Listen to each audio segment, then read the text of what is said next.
Steve, can you hear us? Yes. We can hear you. Great. I'm knocking on the gavel, guys. All right. All right, come to order. Welcome to the August 21st, 2024 meeting of the Town of Plymouth, Massachusetts Advisory and Finance Committee at the Great Hall of Town Hall, Plymouth. I will go right to the call of order of our committee members. When you hear your name, kindly reply yes or no, indicating if you are present or not. Ms. Butler. I am here. Thank you. Mr. Dunn has called in and said he cannot make it. Mr. Green. Here. Thank you. Mr. Howard. Here. Thank you. Mr. Lally. Here. Thank you. Mr. Lawler. Here. Mr. Lorenzo Pizarro. Yes. Thank you. Ms. Richards. Mr. Snyder. Here. Thank you. Ms. Tompkins. Here. Mr. Wright. Yes. Mr. Young. Here. Thank you. And we have two new members. I will call them on the roll, but I will come back momentarily to introduce them. But is Ms. O'Connor there? Yes. Thank you. Mr. Malaguti? Yes. Thank you. Okay, excellent. This meeting is being conducted in a hybrid format with some participants, as you can see, are physically attending, and some of us are attending virtually. This meeting will be airing on Comcast 9, Verizon 47, and on PAC TV's YouTube channel, which can be viewed at pactv.org/stream. The ground rules here is any speaker giving public comment is allotted up to 5 minutes in which to speak. Public comment can be made at the beginning or end of each meeting or in regard to a particular agenda item that the speaker wishes to be heard on. Anyone who wishes to attend this meeting virtually, including members of the public, may do so by using one of the following formats. They can go to the Zoom app and download the Zoom meeting application on their device and press join and enter meeting code 995-2986-0638. And then the meeting password is 100131, or they can join through the website, zoom.us, click on join a meeting. Also use our meeting code of 995-2986-0638, and then use our meeting passcode of 100131. Or there's a third option for those who want to call in. We will hear your voice only. We will not see you, but you may dial 929-205-6099 and enter the meeting code 995-2986-0638 and enter our meeting password 100131. Any questions so far? Okay. Seeing as there are none, are there any members of the public who would like to start us off with a comment? Hearing and seeing none, let's get down to work. We have some agenda items today. It should be a fairly short meeting. We have on the agenda to approve the minutes of the July 10th, 2024 meeting. We also have Article 7, Pavement Management Stabilization Fund, and we also have Article 8 to amend the Wetlands Protection Bylaw. Yes, there's a hand, Mr. Pizarro.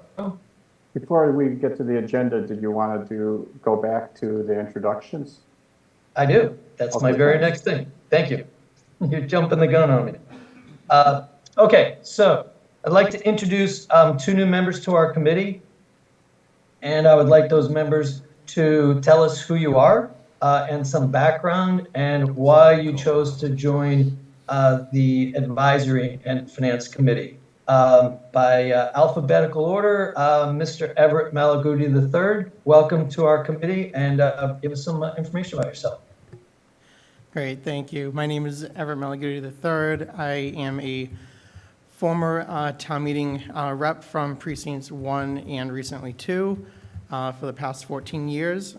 I also sit on a numerous amount of committees in town. I decided to actually apply for ANF because not just many people asked me to, but I thought I would try a different venue instead of just town meeting and see if I could make a little bit more of a difference in just not just educating the town meeting reps, but also asking questions that myself and others usually ask on the floor, which probably would have been a better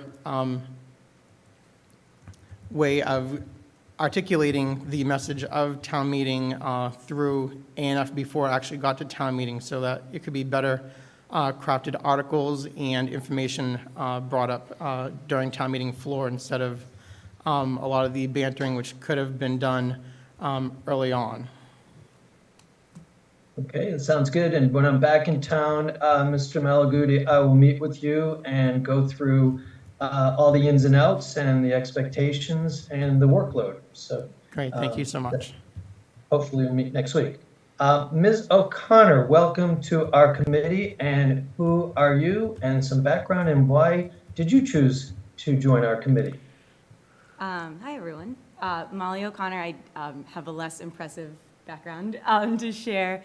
I'm a newer resident to Plymouth. My husband and I joined or moved last year, and I've always wanted to become involved. I have a bit of some relevant background that I think will be advantageous here. In general, I think it's interesting to have some newer voices to bring to the mix. But in terms of particularly relevant experience, I started my first company about 10 years ago, so I have some relevant background when it comes to budgets and,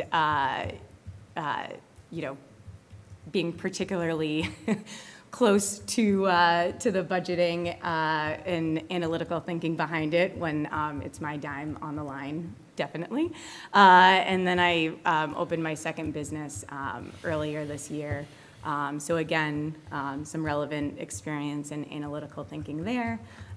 So excited to be, an active member of our new town, which we plan to stay in for good. So excited to be here and happy to be here.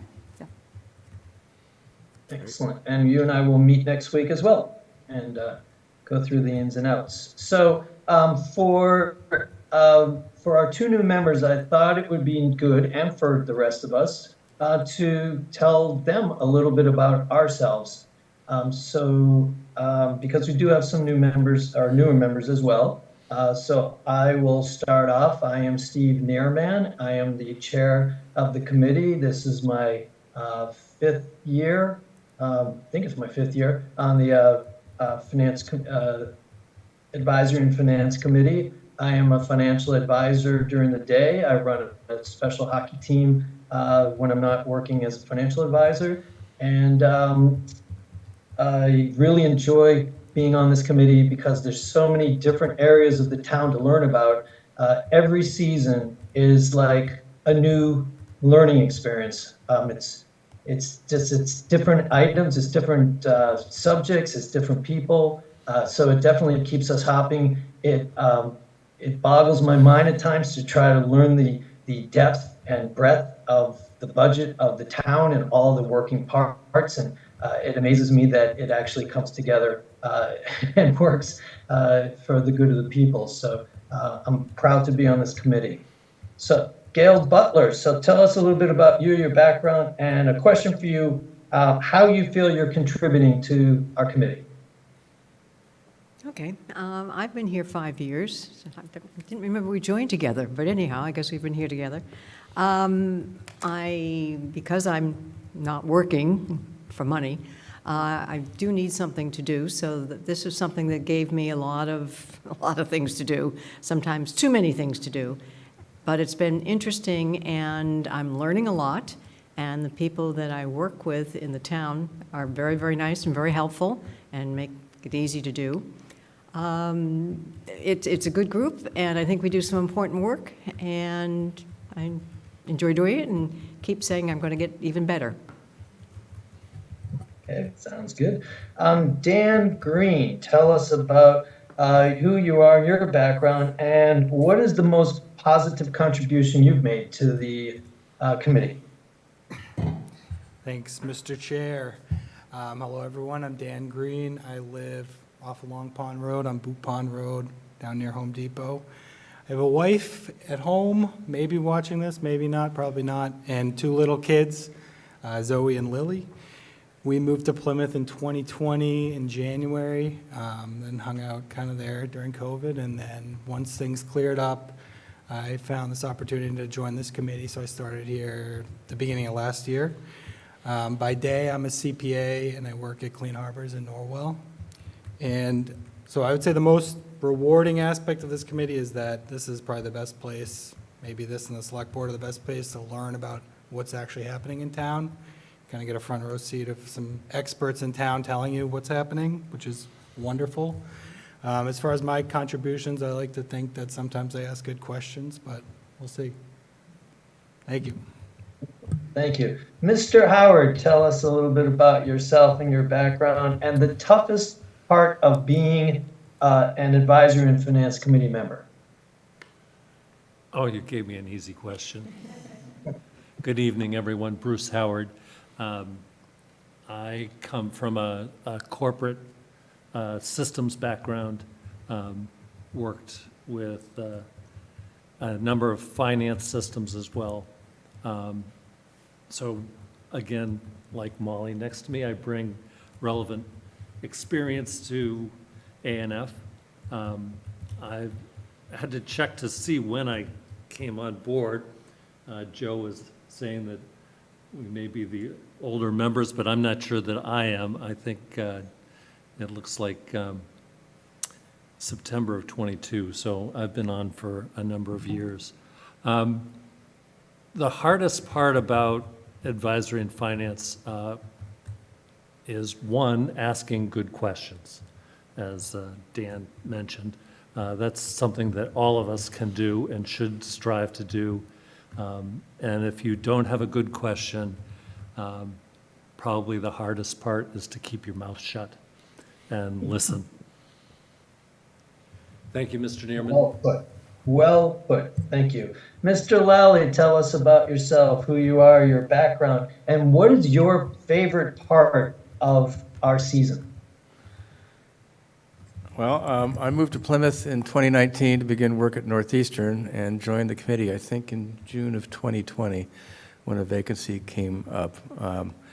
In the towns that I've lived in, I've often been involved in local government, either like on the Board of Representatives for Tompkins County in upstate New York, or chair of the planning board for many, many years. In my work, I'm just winding up. I'm now unemployed as of August 2nd. I retired, winding up a 40-year career in higher ed facilities management, which means that you do everything just about. So working with large capital budgets, large operational budgets. And the thing I like most and appreciate most about this committee is the diversity of thought and ideas. You know, I've often said when looking at facilities information, you know, the answers are easy, it's the questions that are tough. So you hit the nail on the head about learning how to write, finding the right question. And I too have to remember to keep my mouth shut sometimes. But I really do value the perspectives that each of the committee members bring, and also the opportunity to work with staff like Jeanette and Lynn and other colleagues here, make our jobs easier. So I have a good time, but it is a lot of work. Thank you. So speaking of asking good questions, Mr. Lawler, tell us about who you are and your background, and what is your most positive contribution to our committee? In 30 words or less. Very nice. Thank you, Mr. Chairman. My name is Tim Lawler. I've been a Plymouth resident for about 32 years. I have just recently retired 3 years ago. I owned a IT company for 41 years where I was the CEO. We had large installations like the Commonwealth of Massachusetts supporting 22,000 seats, et cetera. So I know the feeling of responsibility. I also understand the intricacies of what finance is all about. I really, really love being here. I really enjoy this. Where else can you know everything that goes on in Plymouth? Everything. And you just get involved. And it's a lot of work. And I choose to do a lot of work. I choose my battles. I love to ask a lot of questions. And it's good to ask a lot of questions to understand things. It's never a dumb question. The relationships that I've gotten and been with, as far as the members here, are really pretty cool. And the relationships that I have forged within the town, Lynn and the town manager and the select board, and Jeanette, is pretty good. I like it. And I really hope that the new members really feel as energetic and positive as I do. Thank you, Mr. Chairman. Excellent, thank you. And Mr. Pizarro, tell us who you are and your background. And of all the things that this committee does in a season, what is your favorite part?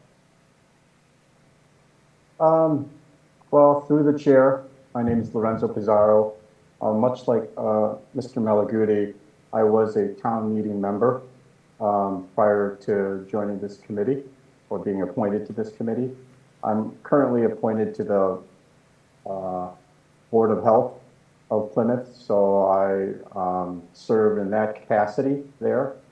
I relocated from the Midwest 6 years ago, 2018, I believe. So, and you know, much to my colleagues, I second a lot of their emotion. I mean, I'm personally an information junkie. So we do get a lot of information. Jeanette does a wonderful job supporting this committee with keeping us in line with all the documentation and the information we need to ask these questions and to listen to the parade of speakers and panelists, so to speak, that come through trying to move their articles. You know, my most favorite part, I would say, is town meeting itself. When at the end of the day, I keep a tally of kind of how our votes are. And I've been on the committee for about a year. And, you know, some things are slam dunks. They're unanimous. Some things are I don't want to say controversial, provocative, but there's, you know, a slim majority, you know, 6, whatever it is, 8 to 7, whatever. Those, and I like to see how we are a reflection of town meeting. Where do we get it wrong? Where we did one thing and the town meeting voted a different way. So those are kind of the interesting things. And so town meeting to me at the end of the day is my most my favorite part of the process. Thank you. Thank you, Mr. Pizarro. And I kind of look at it as, what did town meeting do wrong? Come on, we're always right. All right, Mr. Snyder, tell us about yourself, your background, and what prompted you to join our committee, which you have joined this year. Okay, well, I've had a 50-plus year career in television, radio, and newspapers, and currently I serve on the governing board of the Massachusetts Cultural Council. I was appointed by Governor Baker and sworn in by Governor Healy. I'm also a film producer, and my film Etched in Stone was on PBS TV a couple of years ago. I served on the Finance Committee in Stoughton for 9 years, which is the full term. Then I went to Sandwich and moved there and served on their committee for 6 years on the FinCom, 2 as chair and 2 as vice chair. And the best way to kind of know where you live, the inside and out, and that's my favorite part of being on a FinCom, is knowing what's going on around town. And that's the reason why I joined this committee, and also must be a masochist too as well.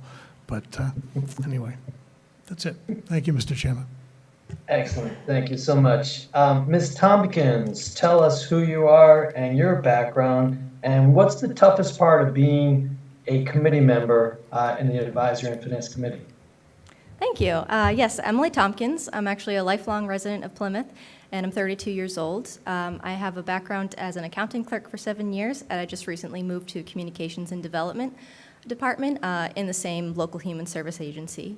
I was interested in this committee because I wanted to better understand how our town government works and how I can have a positive impact for the decision-making for the immediate and future needs of our community.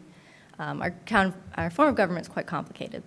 So how can I learn and help digest this information and pass it on to other community members so that they can learn how to become informed, have their voice heard, and get involved in town decision-making? And the question was, what's the hardest part? I would say the loads of information. I've only been on this committee for 8 months, so I'm still definitely learning.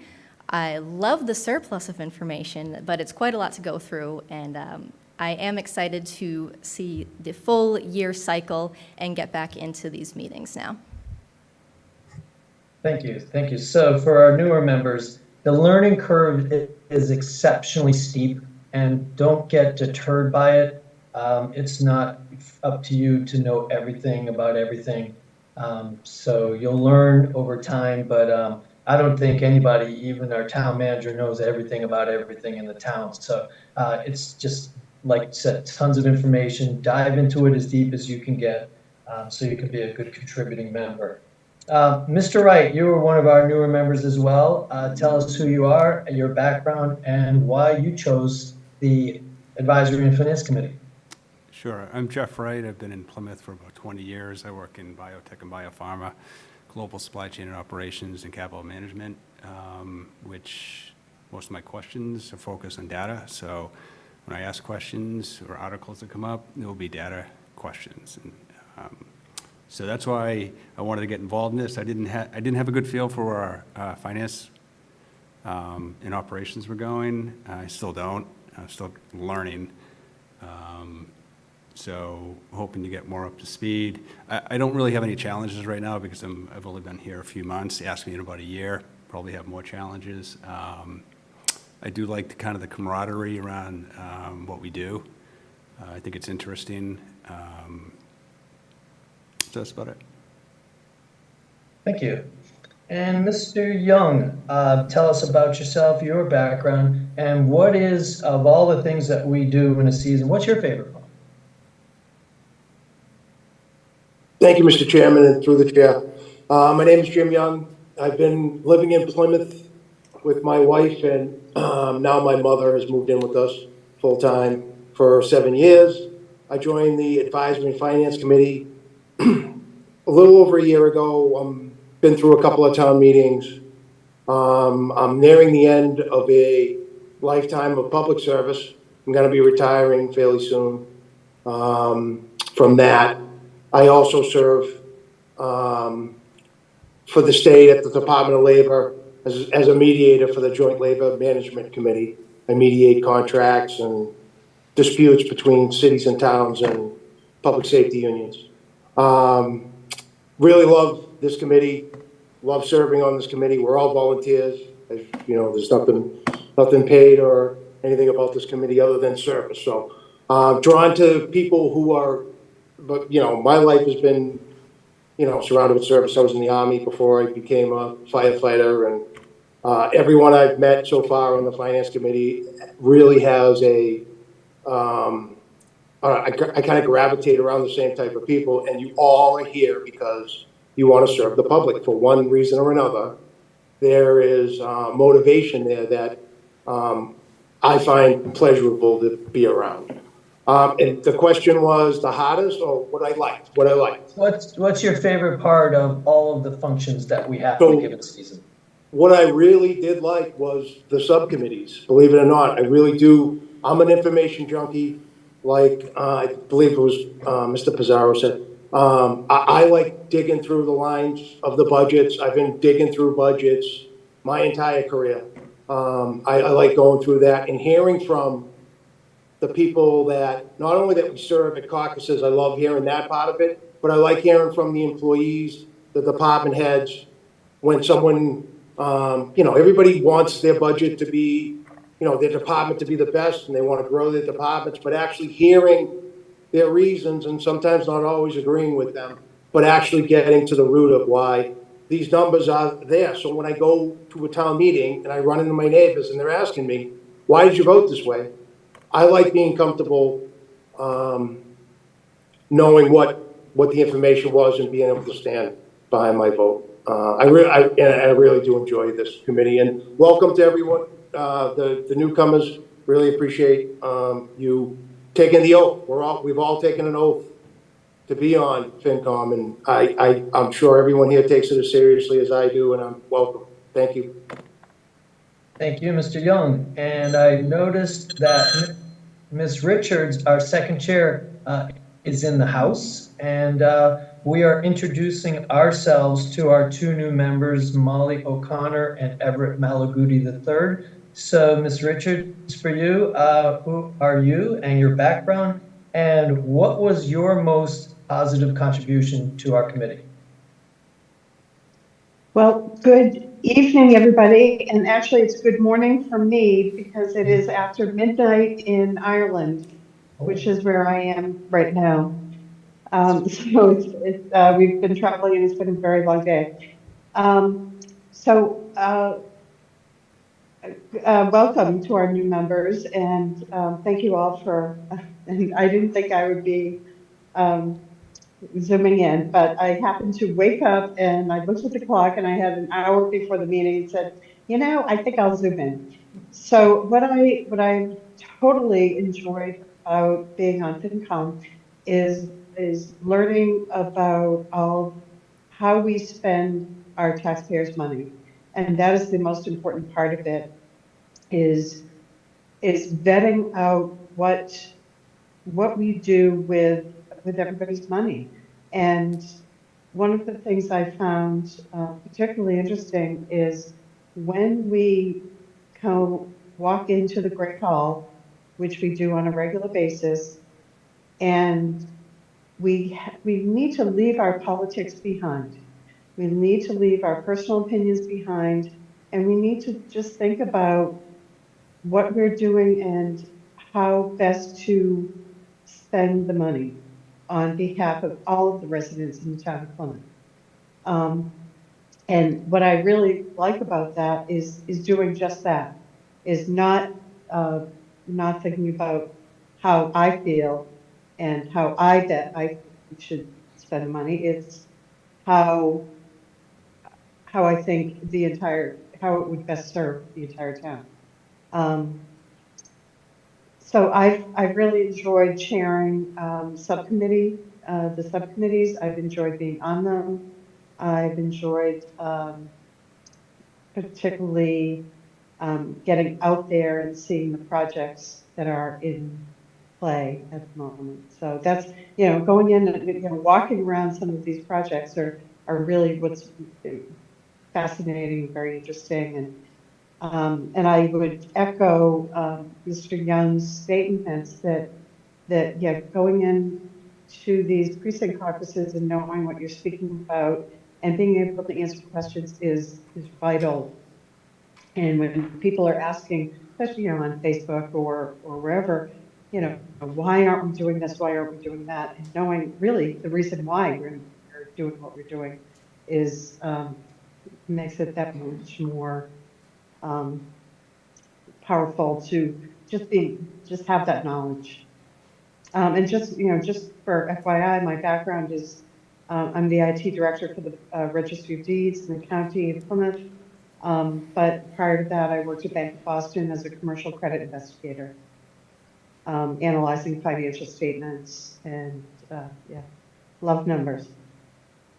So thank you to the chair, and thank you to the rest of the board. Welcome new members. If I can be of any service to anybody, please reach out to me. And Erin, go Bravo. Excellent. Well, thank you, Ms. Richards, and thank you for your commitment to joining us after a long day. That's impressive. As you can see, we have an amazing compilation of brain power and experience in this group, but it's all brought together, the glue that holds us all together. And I know she tries to be very private. She doesn't like it when I call her out, but Jeanette White, I would give her a standing ovation from where I am, but she is really the glue. She's behind the scenes. She makes a lot of this happen. And we, stand up and take a bow, and we all owe you a debt of gratitude. There you go. Mr. Pizarro. No question, it was clapping hands. Oh, thank you. All right, excellent. Okay, so let's get down to business. We just have 3 items on the agenda, as I mentioned before.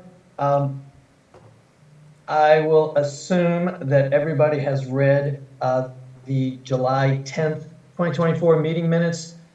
Is there let's see, Ms. Butler, could I get a motion to approve these minutes?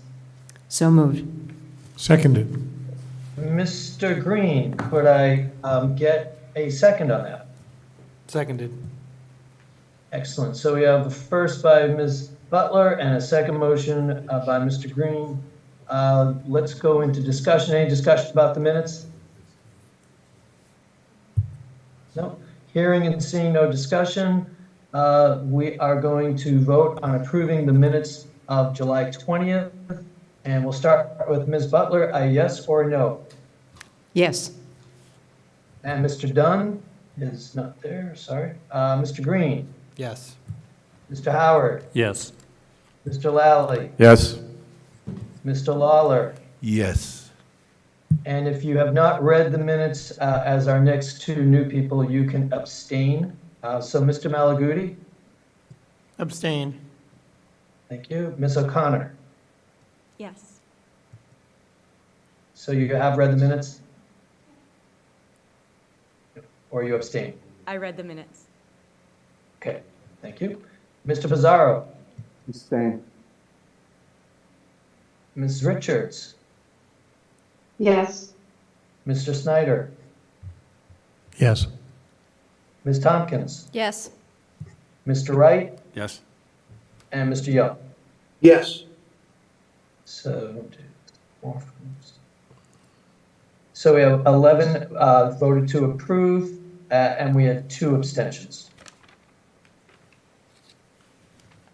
Okay, so I am going to call on Lynn Barrett, our finance director for the town of Plymouth, to discuss Article 6, the Pavement Management Stabilization Fund. This is an annual article, so the floor is yours, Ms. Barrett. Thank you. I wanted to thank the chairman for allowing all of you to introduce yourselves so that I can get reacquainted to some of the current members and learn a little about the newer members. So I'll take this opportunity to give you some information about myself. So I've been the finance director, town accountant here in Plymouth for 17 years.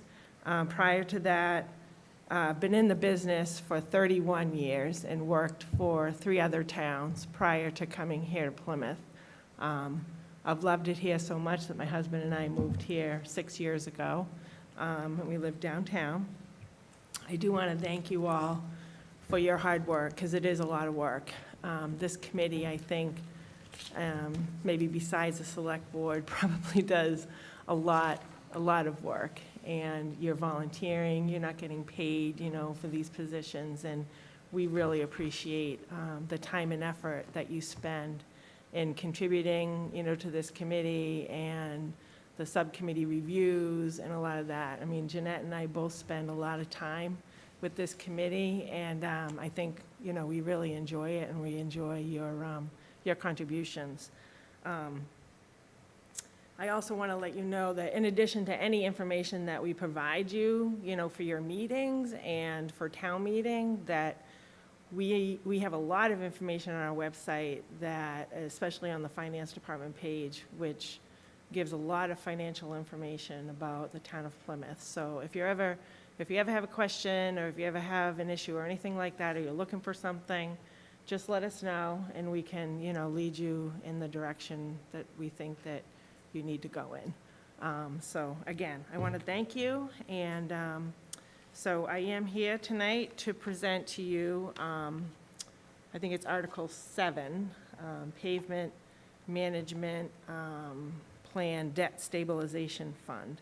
So what this article is just for information for some of our newer members, is as part of our financial policies, which are on our website, so under Finance Department, Financial Report Center, there is a financial policies document that was adopted about probably 5 years ago now.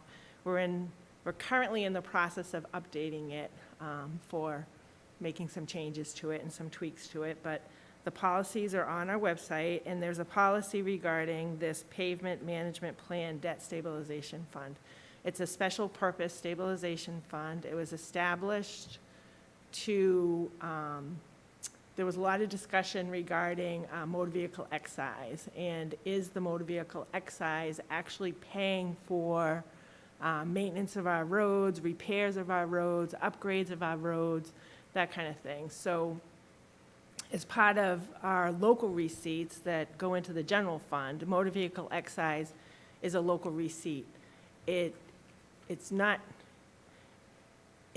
receipt that is, you know, I guess by legislation years ago is dedicated to roads and that kind of thing. So as part of our budget, we have our highway department, our engineering department, you know, other costs associated with roads that are included in the budget that motor vehicle excise pays for.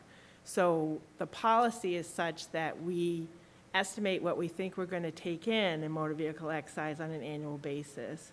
And then if we take in more than that, we've adopted a policy to transfer that amount into this Pavement Management Plan Debt Stabilization Fund.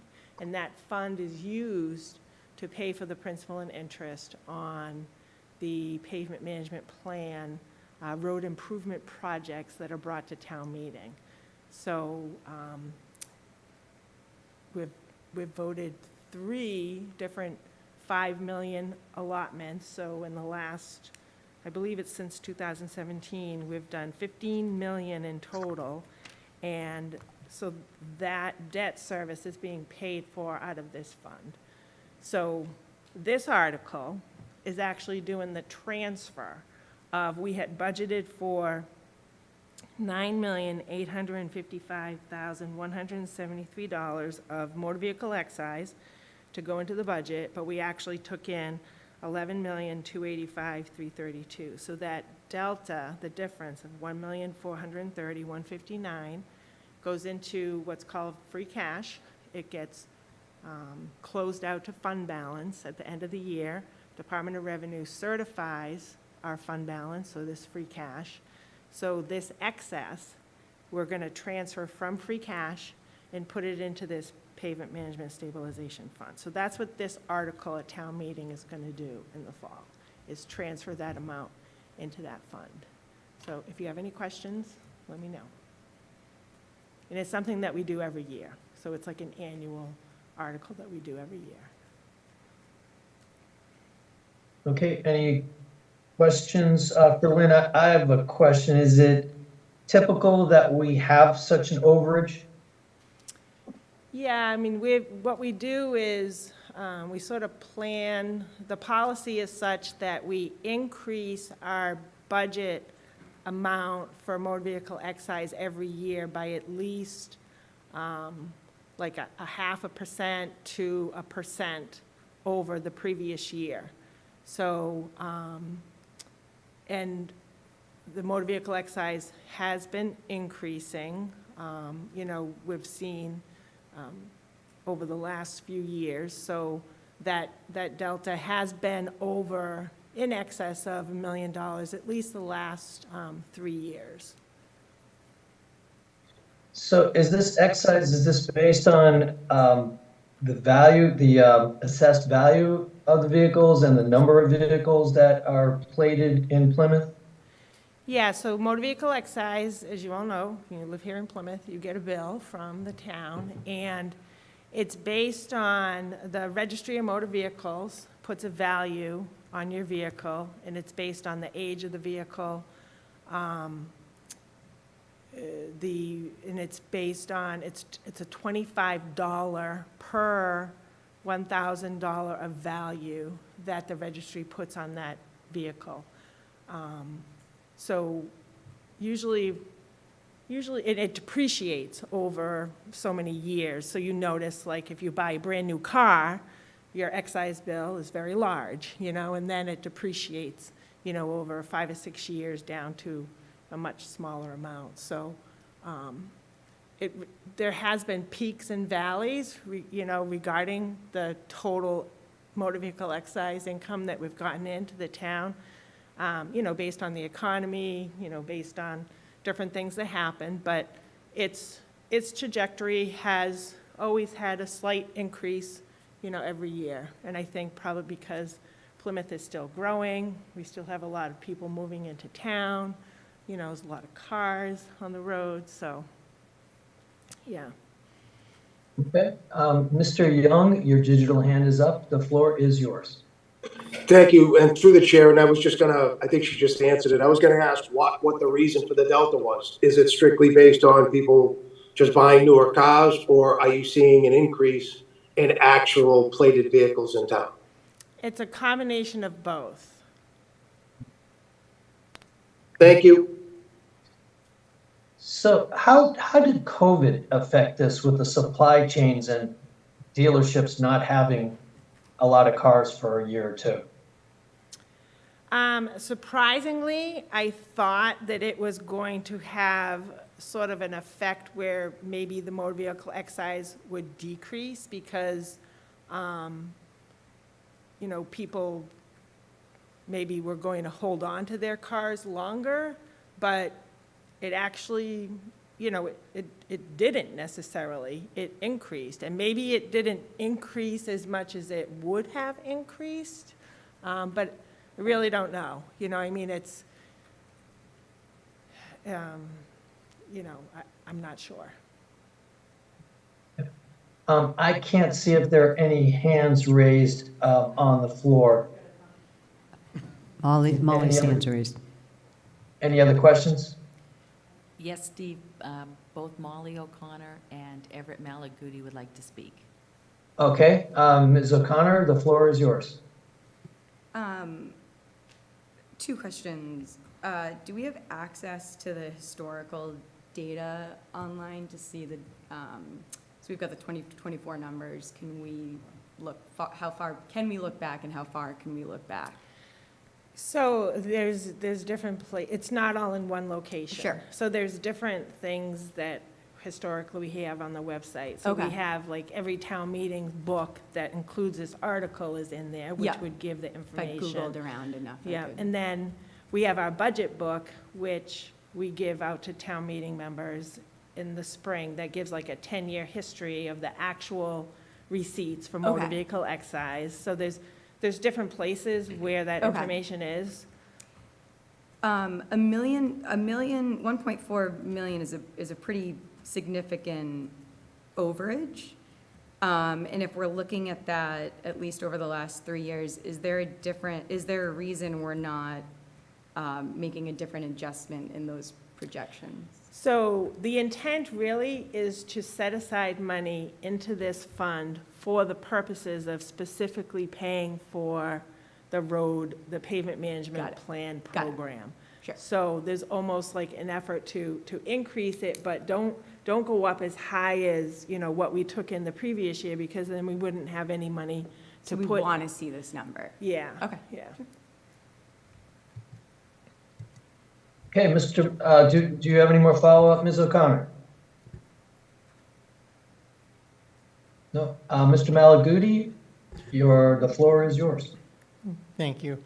So piggybacking on Mr. Neerman's question for the possible discrepancies that could have been thought that would happen during COVID for vehicles, do you think that one was that more of the older unpaid excise was probably paid more during COVID that could have stabilized the numbers? And also, two, was it also a combination as well with the 1,000 plus new residents that came in during the first year to two of COVID? So as far as unpaid excise, and I mean, to answer your question, it's really a combination of all of that, you know, as to what the increases are. So unpaid excise, if you don't pay your excise bill, you get marked at the registry, you know, so eventually you're going to, you know, pay that bill. And we do collect on prior years for people that, you know, haven't paid. And then, obviously, I think the increase in the population, you know, has contributed to it also. Great, thank you. Okay, any further questions from the floor? Yeah, just one question. So I'm okay with the transfer. My question is around how you got to the 1.4 million. I get the actual column, but the budgeted column, prior year motor vehicle excise was 0. And then 2023 it was 1.5, and then it jumps to 8.3. Is that, I just wonder, I don't know how it works, so I'm sure there's a. So it's sort of based on the outstanding receivable of what, and I don't go back 3 years. I mean, because it's the receivable balance for our prior year, prior to then like the last 2 years, is fairly small. It's small in comparison to the total revenues that we're trying to raise for the town to pay for the budget. So we really look at the total of what we're going to budget for motor vehicle excise, which is the 9.8 million. And then I break that up between, I look at what was my prior year's like receivable, you know, for motor vehicle excise and create a budget for that number, and then the rest of it would be coming from the current year receivable. So if we were looking forward, like to the next fiscal year, what would, if you put like 2025 on there, just prognosticating? Well, we already, so, I mean, I don't have my budget book with me, but we already did budget a number for 2025. And it's really hard, it's hard to really estimate exactly what that number is gonna be, because, you know, we take the previous year budget and we increase it by a certain amount. And our overall local receipts for the 25 budget, which we're in right now, I believe we increased local receipts by over 3%. So a portion of that was part of an increase to the motor vehicle excise. We actually don't get any information from the registry on that 25 motor vehicle excise commitment until March of 25. That's when we send out that bill. So right now, we have no bills or anything for the 25 revenue. We're just collecting on previous year's receivables. So in January, February is when we get the file from the Registry of Motor Vehicles, and that's when we, you know, strip down the file and get rid of all the town vehicles, and then we send out the bill for. Do you budget for like liability, like how much are unpaid every year? Like, because I'm assuming there's a number there, right? So we don't, because it's not, we don't fully accrue for motor vehicle. The only thing we Massachusetts accounting principles, we have a modified accrual basis for real estate and personal property, but we don't accrue revenue for motor vehicle excise. So I don't have to create an allowance for, abatements or unpaid or anything like that. I got it. Thank you. Okay. I got it. I understand. Okay, Mr. Pizarro, I see your digital hand. The floor is yours. Thank you, through the chair. I want to take a moment to thank Lynn and her staff. Lynn, Ms. Barrett, you made a comment earlier about transparency, openness of getting information. I want to commend that, because in my first year on the A&F, I did ask many questions about debt and financing and all of that. So thank you very much, Ms. Barrett. You're welcome. My question is related to the article. I too am not, I'm fine with the transfer, but on the current balance, it's currently 4.6 million. I'll just use the rounding numbers. Is that correct? And then the transfer would add 1.4 million roughly to that to have a $6 million balance? That's correct, yes. And then the chart below that shows a debt that fund is supposed to pay down. And if you look at that, just roughly speaking, there's about $10 million in payments through 2035. That's correct, yep. So then the future years, we would expect, not taking, all things being equal and not taking on any more debt, 4 million over that time, that this excise, that comes out of free cash to meet that need of the 2035. Is that a fair assumption on my part? Yes, it is, yep. Okay, that's all I had on Yeah. my questions. Thank you. Thank you, Mr. Pizarro. Do we have any more questions from the floor? Hearing and seeing none. Mr. Howard, would you be so kind as to make a motion to approve Article 7 Pavement Management Stabilization Fund? Move to approve Article 7. Thank you. And Mr. Lally, would you be so kind as to offer a second to that Second. motion? So we have a motion on the floor. Is there any further discussion on the committee? Hearing and seeing none, I'll take a roll call. A yes is in favor of approving Article 7, and a no is not in favor. So, Ms. Butler, how do you vote? Yes. Mr. Green, Yes. Mr. Howard, Yes. Mr. Lally, Yes? Mr. Lawler, Yes. Mr. Malaguti, Yes. Ms. O'Connor, Yes. Mr. Pizarro, Yes. Ms. Richards, Yes. Mr. Snyder, Yes.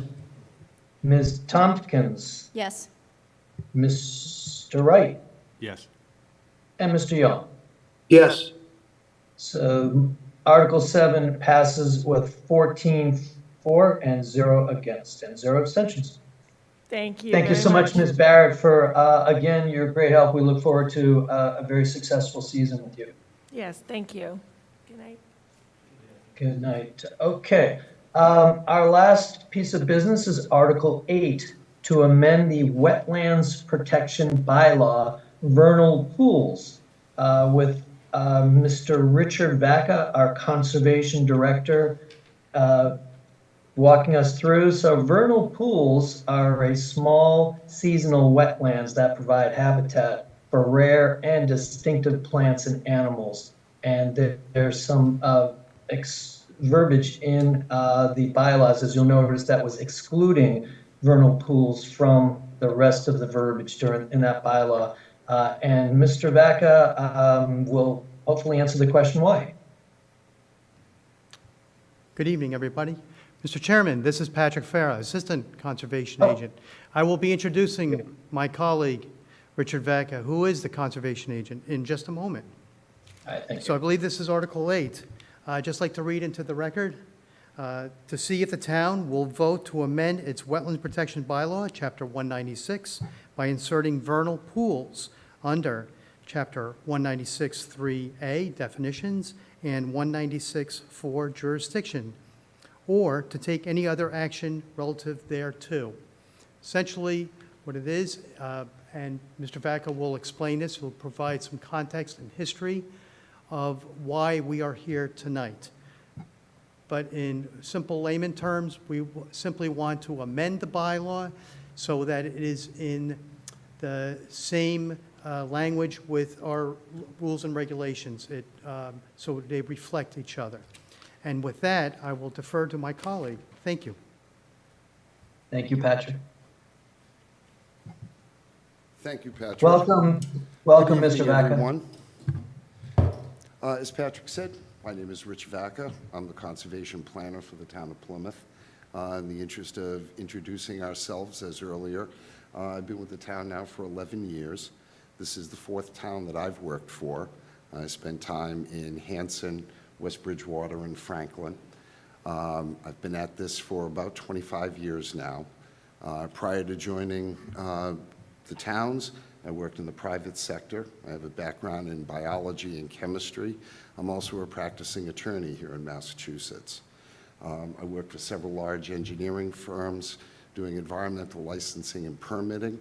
I had the opportunity to travel all over the world doing that, and I downshifted in the mid-90s to pick up this career in public service.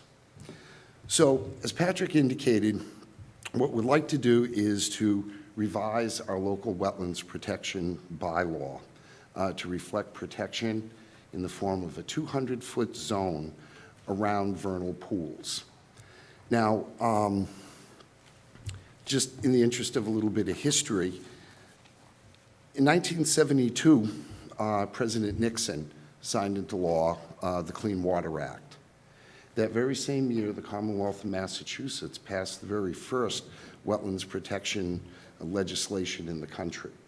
It's called the Wetlands Protection Act, and that's MGL 131, Section 40. As part of that, under our Commonwealth's Constitution, we have a Home Rule Amendment, which basically allows municipalities to pass their own local regulations, bylaws, that are more restrictive than the state. So in 1989, the town of Plymouth passed its wetlands protection bylaw.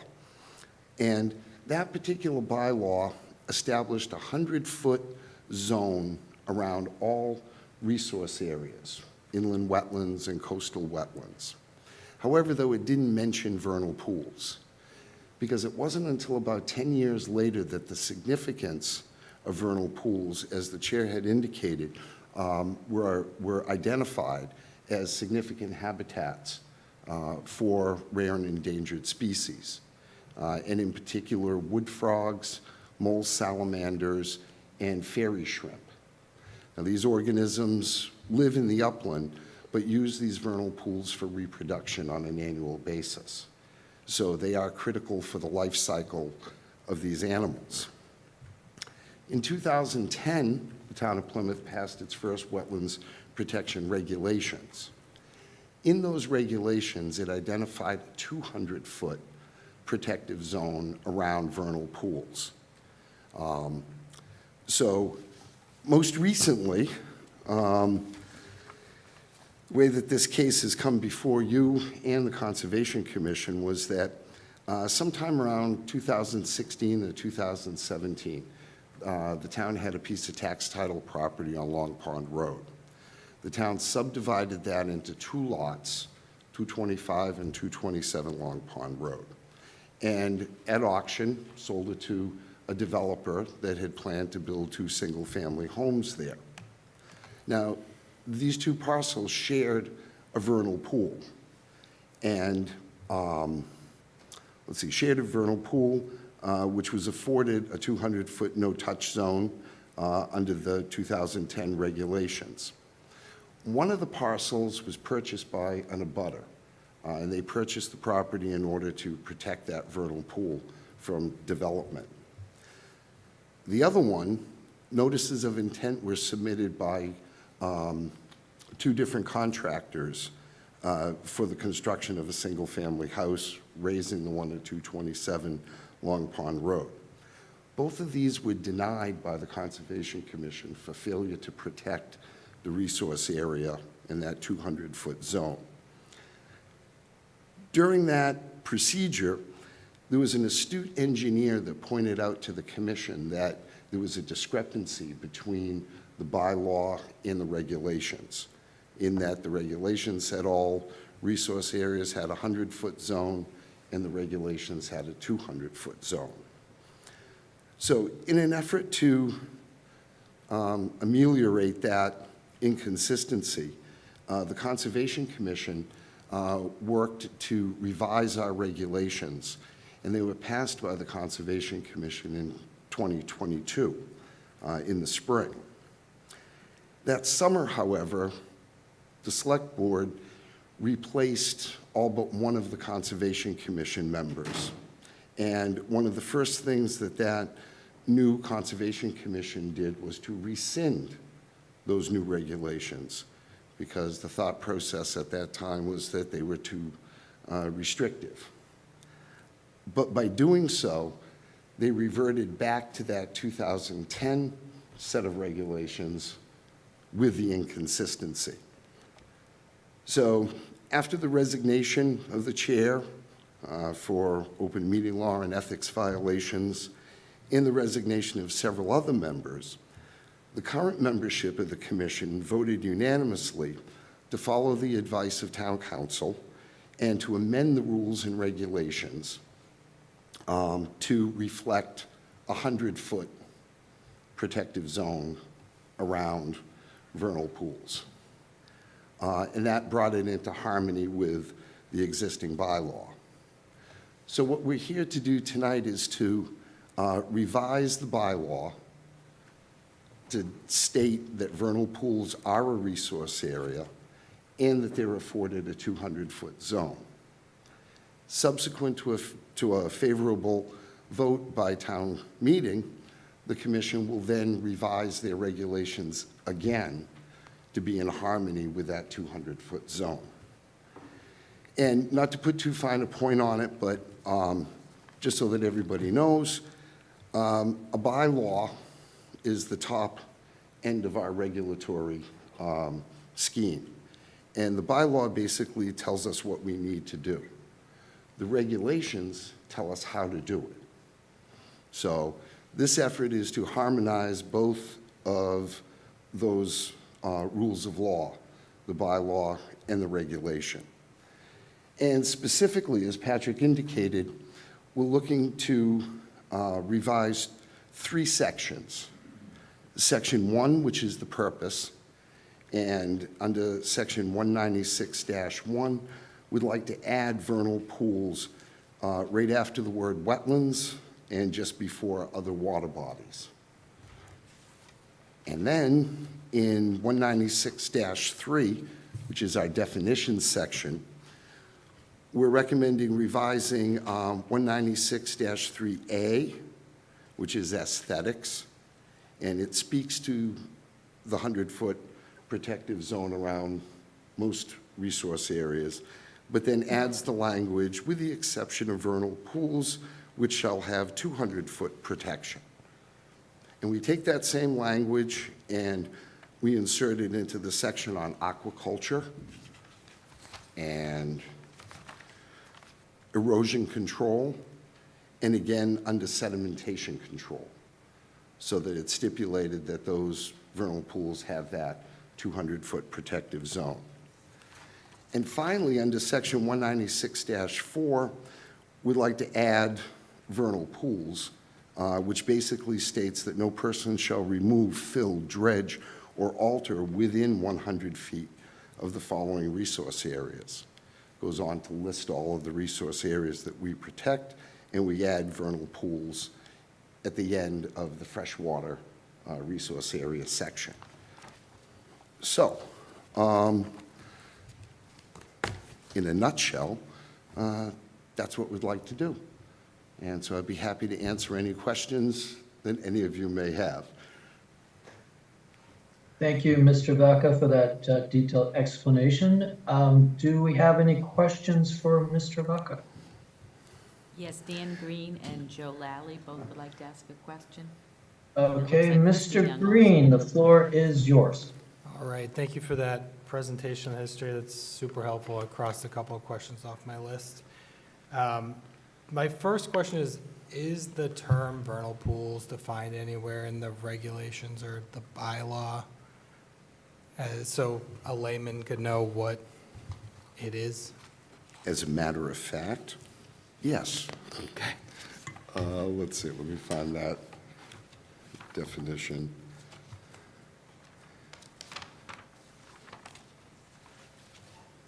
Vernal pools may be found among lands subject to flooding at various locations throughout the 100-year floodplain, as well as in other places. It's likely that the general area in which vernal pools are found, as well as the pools themselves, may fulfill functions in addition to those which are specific to the pools, such as providing temporary storage areas for floodwater and ponding, and for runoff of high groundwater, likely to be locally significant to flood control and storm damage prevention. Vernal pools are essential breeding areas for certain amphibians, which require isolated areas that are generally flooded for at least 2 continuous months in the spring and/or summer, and are free from fish predators. Most of these amphibians remain near the breeding pool for the remainder of their life cycle, and many reptiles, birds, and mammals also feed here. Is there like an official measure of how a homeowner or citizen would know that they have this on their property other than seeing a swampy area? Well, I guess my answer to that question is that at the moment, it's kind of baptism under fire. Vernal pools and wetlands aren't considered to be defects in the property or in title. So real estate agents and sellers aren't legally obligated to disclose that information to a homeowner. So, you know, when you purchase a piece of property, it really is incumbent on the buyer to do their due diligence. Now, we maintain databases here in the office that, you know, I get a lot of calls from prospective buyers, you know, hey, Rich, you know, we're looking at this property. Is there anything, you know, that we should be aware of? And we take that opportunity to educate them in that regard. Okay, thank you. Welcome. Okay, Mr. Lally, the floor is yours. So have you done any analysis on what properties would be affected by the change in this bylaw, either developed or undeveloped?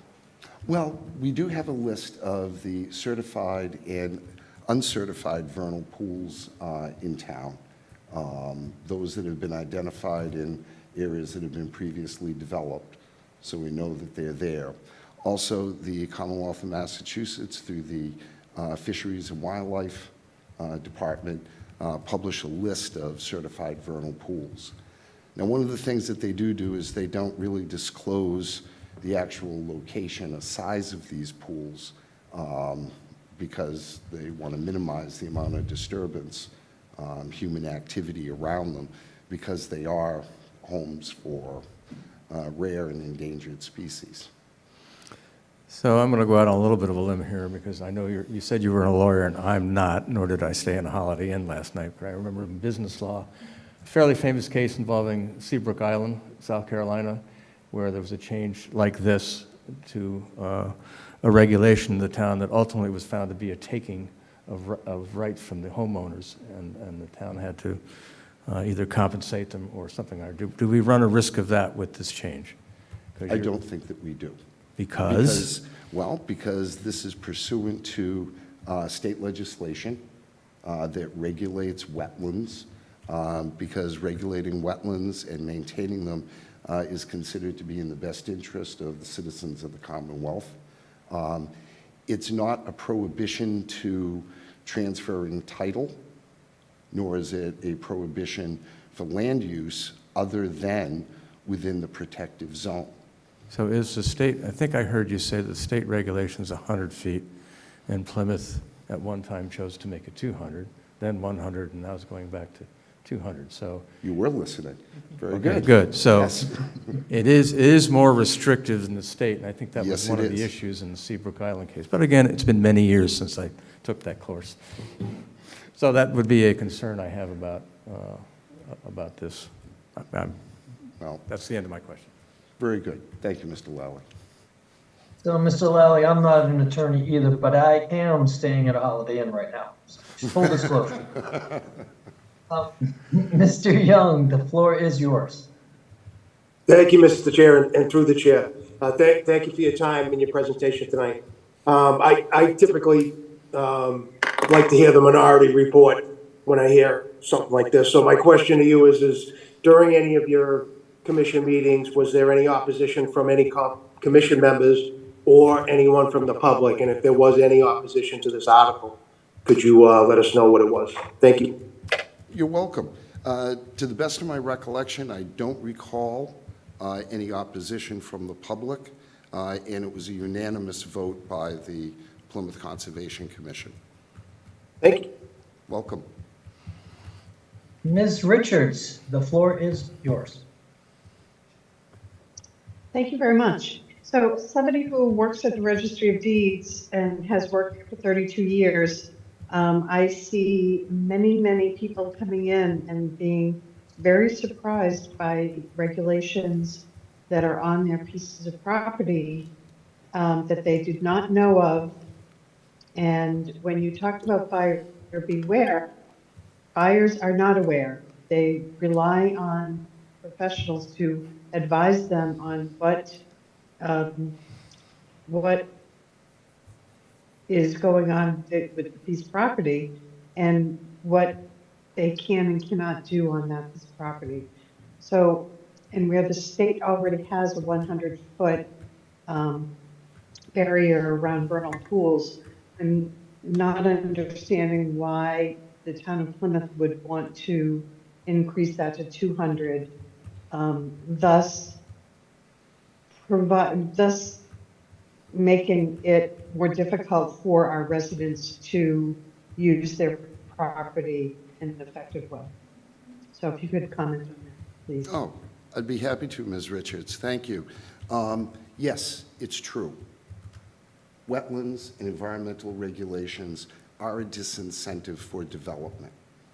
And they're a disincentive for development because it's development that causes the damage to these ecosystems. And these ecosystems are very, very valuable to the residents of the Commonwealth as well as the town of Plymouth because they provide a series of services: flood attenuation, pollution control, erosion and sedimentation, and various other ones as well, as stated in the regulations. Now, with respect to the distance, now, it's very common for communities in our neighborhood to do a 200-foot protective zone. It was that way in Franklin, it was that way in West Bridgewater, it was that way in Hanson. As a matter of fact, the Cape Cod Commission requires a 350-foot zone around their vernal pools. Because when you think about the ecology of this area, those animals that use the pool really only use them like once a year for reproduction. They all congregate in the pool, they mate, they lay their eggs, and then the young develop, and then they spread out into the upland areas where they spend the rest of their life cycle for that year. So it's really about protecting not just the pool itself, but the surrounding upland ecosystem that supports those animals. And the more protection they get, the better off they are. And that's the purpose of what we do. And I'll just say this, that, you know, development and the way that we live in our suburban lifestyles is really the cause of the environmental damage that we've seen over the last 52 years since these laws have gone into effect. And so, you know, any diminution in that doesn't serve us well.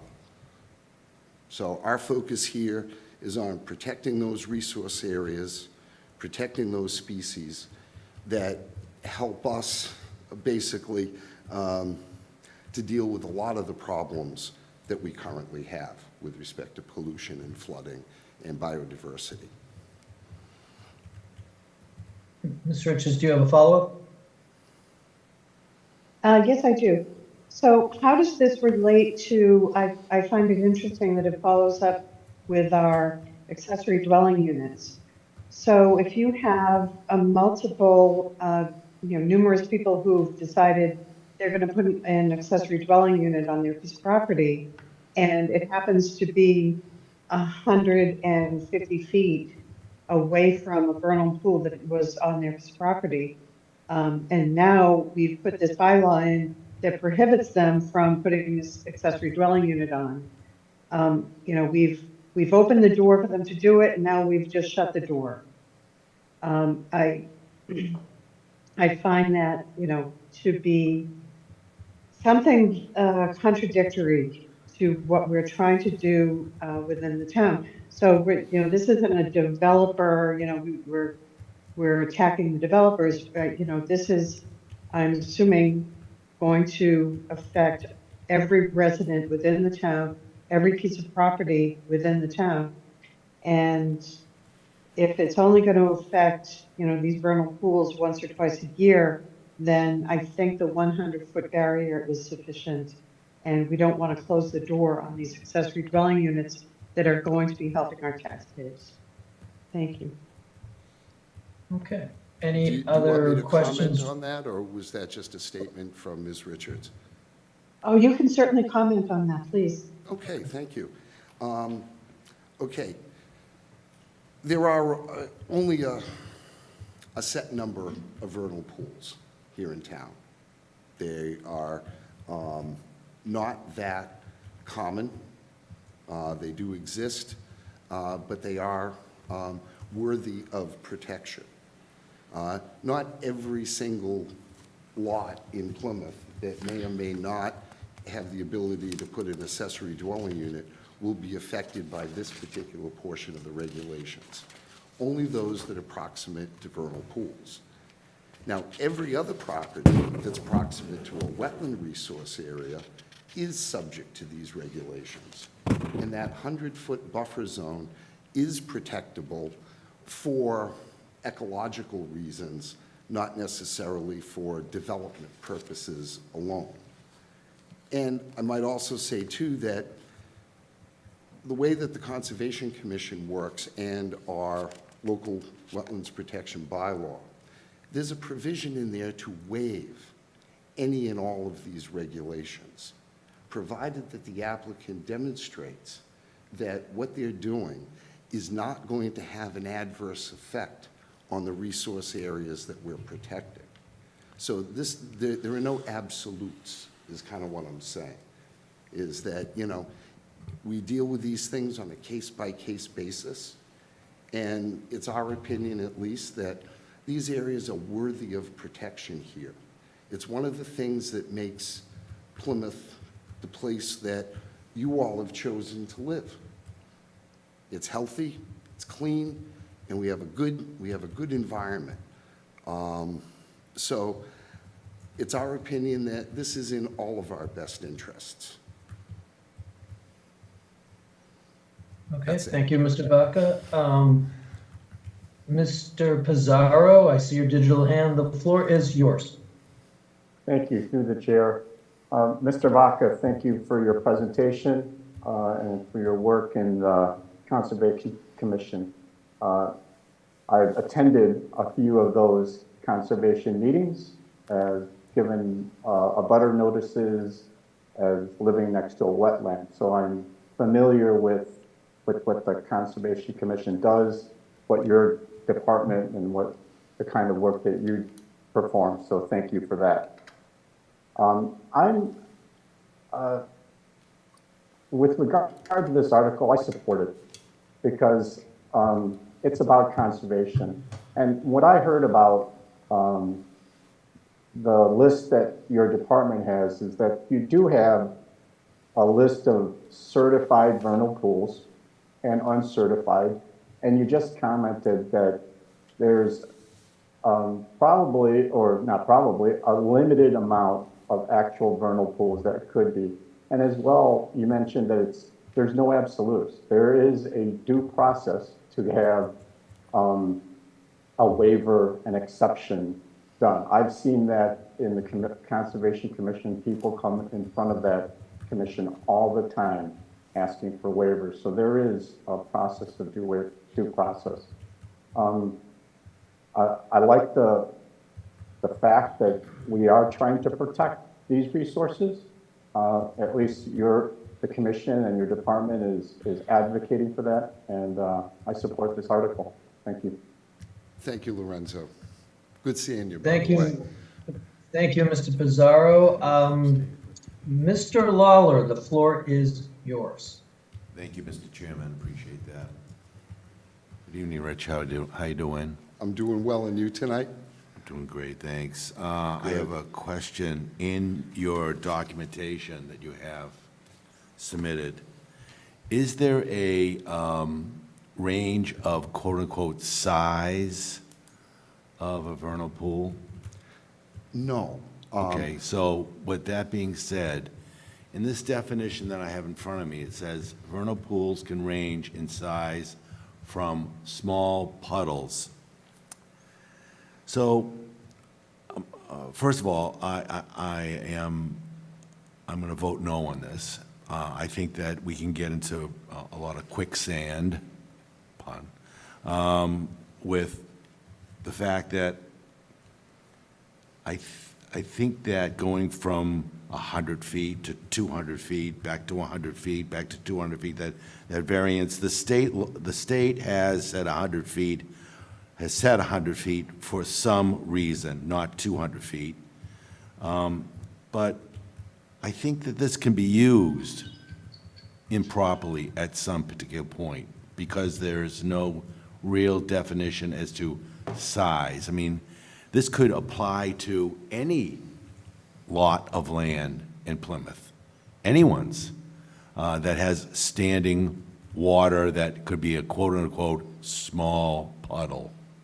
I don't think there could be any amount of restriction at all. So because of the vagueness of this and because of what I see here on the definition, I am definitely going to vote no on this. Do you want a response, or was that just a statement? Have at it. I disagree completely with your rationale. I think that size is irrelevant in this particular case because it's about what place those organisms are using for their mating, reproduction, and raising their young.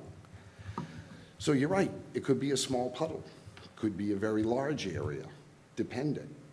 But I think that the point here is that the people of Plymouth have to decide what it is that you think is really valuable. And in this particular case, protecting our natural resources should be very valuable to you. There is no ambiguity here. This is more or less of a housekeeping measure that we had a bylaw that was passed back in the 80s. Science and technology and knowledge have advanced in that time frame. We've identified vernal pools as being important, really important to the ecological health of these lands here. So this is only putting it in harmony and in alignment with the bylaw, the statute, and our regulations. And this has been around now for, what? The Wetlands Protection Act, 52 years. Vernal pools have been protected since, the 1990s. And all the towns in the neighborhood all do the same thing. Now, our Commonwealth's Constitution allows, under the Home Rule Amendment, for communities to have a more stringent regulatory outlook than the state act. Now, that's up to the people of Plymouth as to how much you want to protect the resources that you have and what priorities you all want to apply. And as I said, there's nothing ambiguous and there's nothing absolute. This is exercising good discretion, giving these resource areas the adequate protection that they need and that they deserve. Mr. Chairman, I have a follow-up. Yes, please. I am very much in favor of protection of the environment. I believe in this particular instance, the vagueness of size does matter. And that the fact that why should we go double what the state is recommending, first of all? And number two, I mean, you can drive this right to the nth degree. This can be used on the negative side, only because from what I see here in the definition, vernal pools can range in size from small puddles. It says it right here is the definition. And that's true. Understood, and that could be used in a negative sense. Only because of that, I believe that we should go with not 200, but stay with 100. You should amend this. Thank you. Okay. Are there any other questions from the floor? I can't see. No? Yes, Okay. Steve Molly All right. O'Connor, Ms. Mark O'Connor, Snyder, and the floor is yours. Everett Malaguti would all like to speak. Okay, so Ms. O'Connor, the floor is yours. This might help. I'm assuming we have some studies that support 200 feet instead of 100 feet. Yes. If you can provide us with something that maybe we can I would be reference. happy to, sure. There have been numerous studies done over the last 30, 40 years on vernal pool habitat. And what the scientists basically tell us is this. Like I said earlier, the vernal pool is there for breeding purposes. These rare and endangered species live in the uplands around the pond, around the pool. Now, studies have shown that these animals can range up to 1,000 feet from the vernal pool. So, and it's not a circular configuration. They can live in pockets. They have like trails that they would use to come and go back and forth to the pool. So from a biological and ecological point of view, 100 feet really doesn't do much. The larger, the better for that purpose. Now, I mean, you know, again, if development, property rights, you know, not things that aren't focused on the environment are your priorities, then please, by all means. However, though, on the other hand, if you do care, if this is something that's important, biodiversity, a clean environment, a healthy place to live, then, well, you'll think otherwise. You have a follow-up, Ms. O'Connor? No. Mr. Malaguti, the floor is yours. Thank you. So one of your comments earlier was talking about neighboring communities. For the record, are all of our other neighboring communities that abut us, do they have similar 200 setback, or is it different based upon their topography and their ecosystems? The majority of communities in the neighborhood do have a 200-foot zone. Some have more, some have less. My experience has been, as I said, Franklin, Hanson, West Bridgewater, Kingston, Wareham, all protect their vernal pools in excess of the 100-foot statutory buffer zone, to the best of my knowledge. And as I said too, the Cape Cod Commission goes with the 350-foot zone. So this is not out of line in any manner, Everett, compared to the other communities in the county. No, that's. Mr. Malaguti, do you have a follow-up?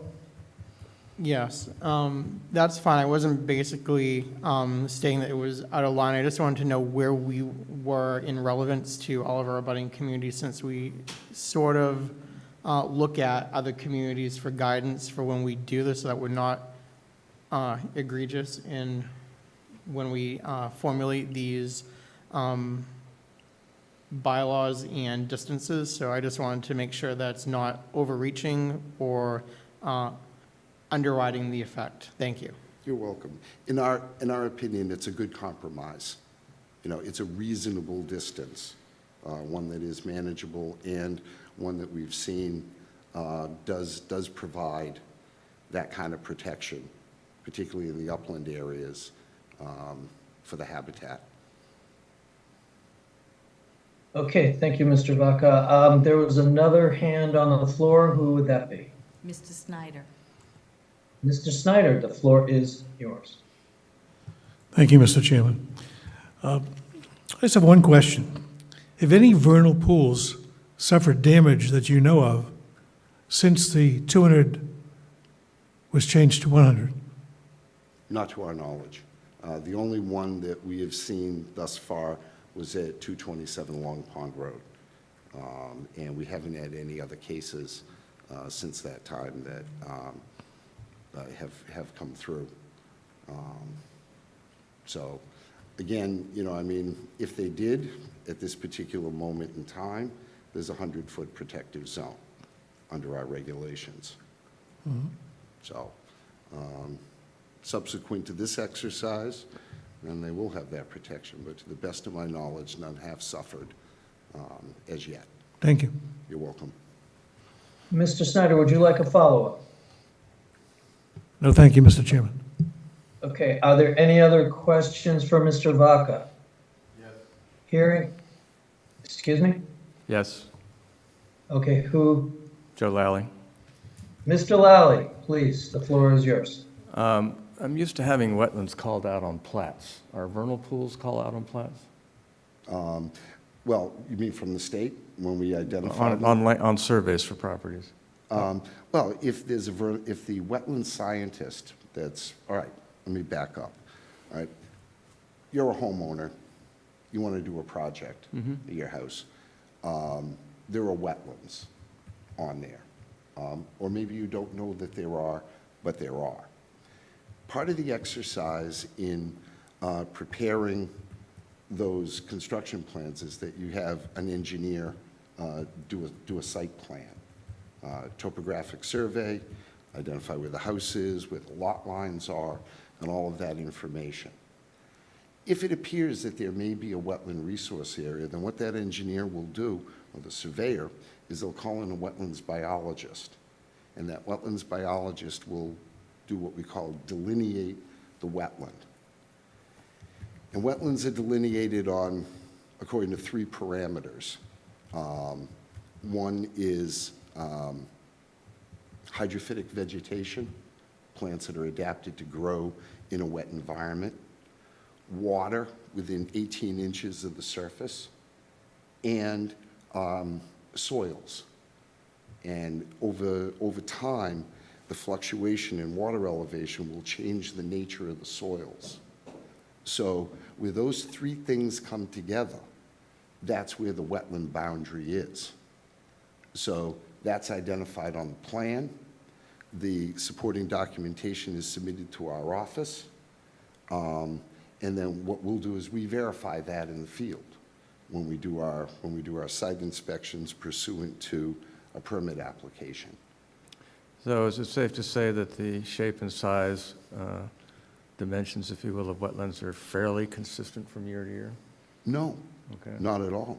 because it's going to depend upon groundwater elevation, surface water movement. So, no, these are living systems. They're not like lot lines. They're not forever. And they will fluctuate back and forth depending upon how conditions change on the ground.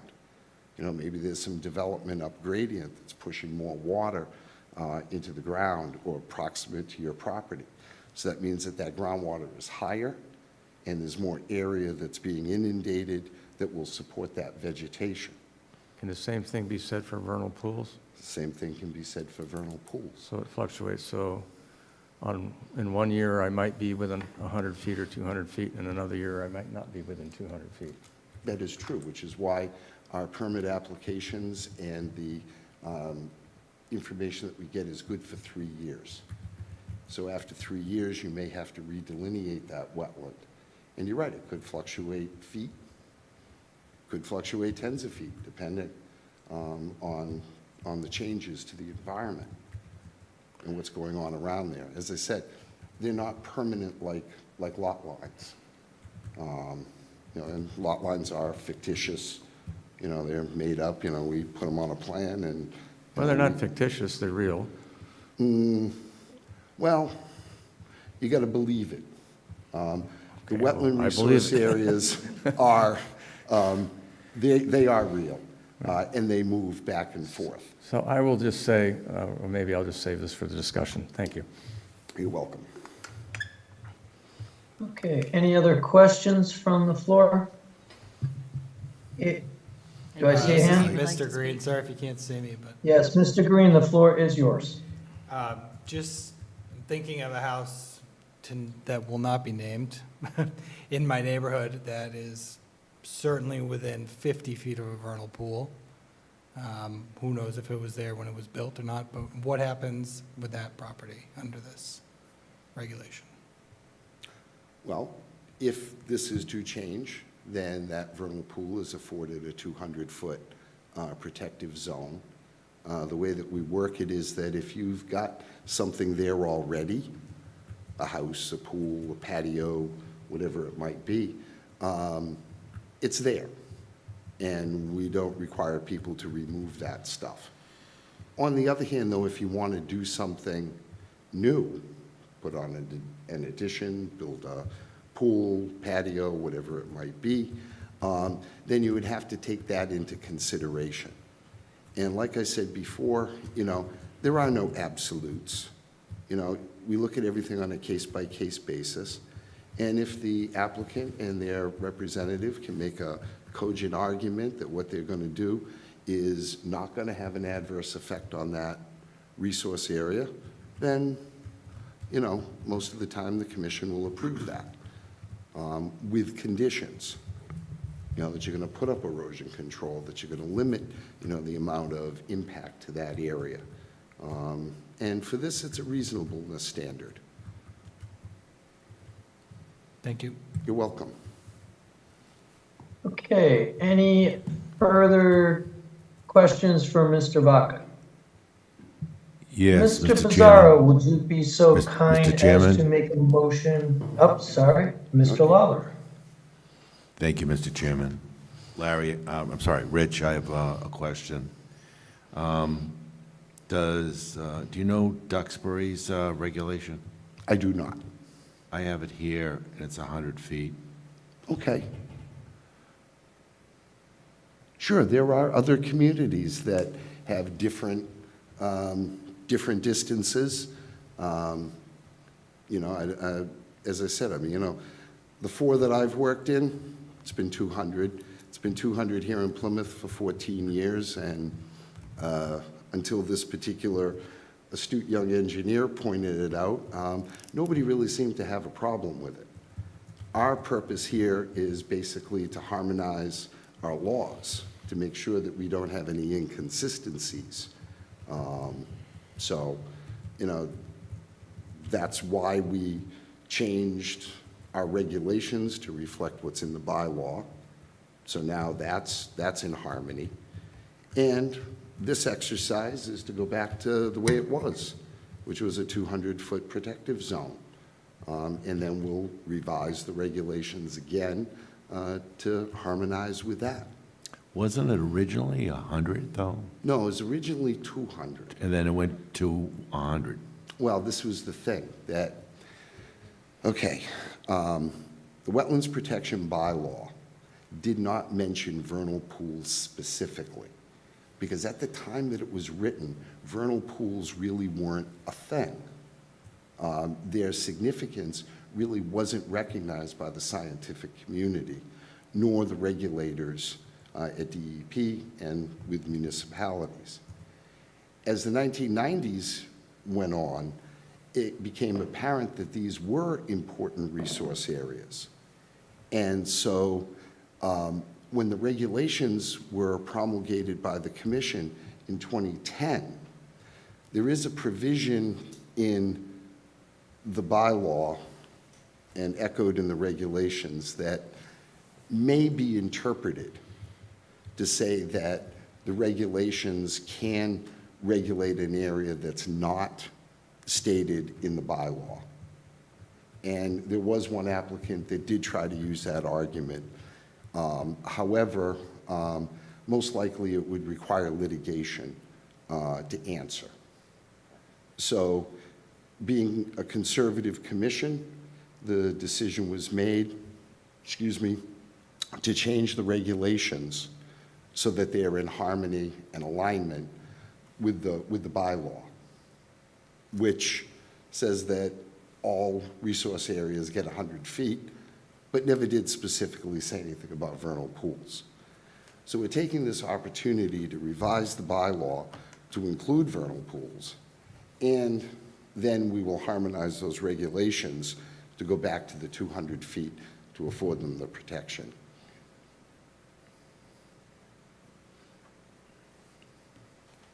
Okay, Mr.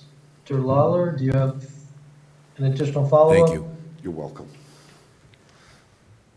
Okay, so, Mr. Pizarro, would you be so Pardon me, kind as to offer a Chairman? motion to approve Article 8? Mr. Chairman? Mr. Chairman? Yes. Hi, Everett Malaguti. I have one other question. All right, Mr. Malaguti, the floor is yours. Thank you.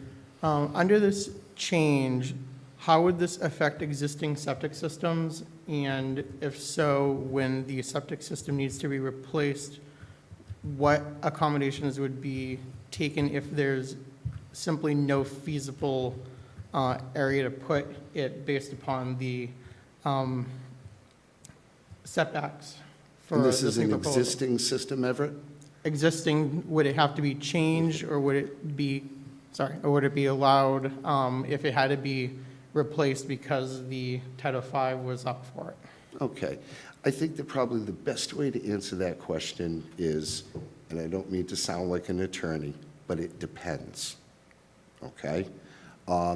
If the house is in existence, if the septic system is in existence, and it needs to be upgraded, well, that's an important thing too, okay? Because we want to make sure that we address groundwater pollution resulting from failed septics. So when that individual would come forward or their engineer would contact our office, then what we would do is we would certainly encourage that person to move the current location, if possible, outside of the 200-foot zone for the vernal pool. We'd encourage them to, if they couldn't move it completely out, move it as far away as you can. And if there was no other place to put it, then what you would do is, as long as you're going to replace it in substantially the same location, you know, the septic and the reserve area, that most likely has already been approved somewhere along the line, then a waiver request would come through. And the burden would be on the applicant to prove to the commission that what they're doing is not going to have an adverse effect on the functions, the characteristics, or the performance standards for that particular resource. And that's the way we deal with all of them. Thank you. You're welcome. Okay, Mr. Young, I see your digital hand. The floor is yours. Thank you, Mr. Chairman. It just occurred to me during the conversation. I'll be brief. Who determines what a vernal pool is and where it is?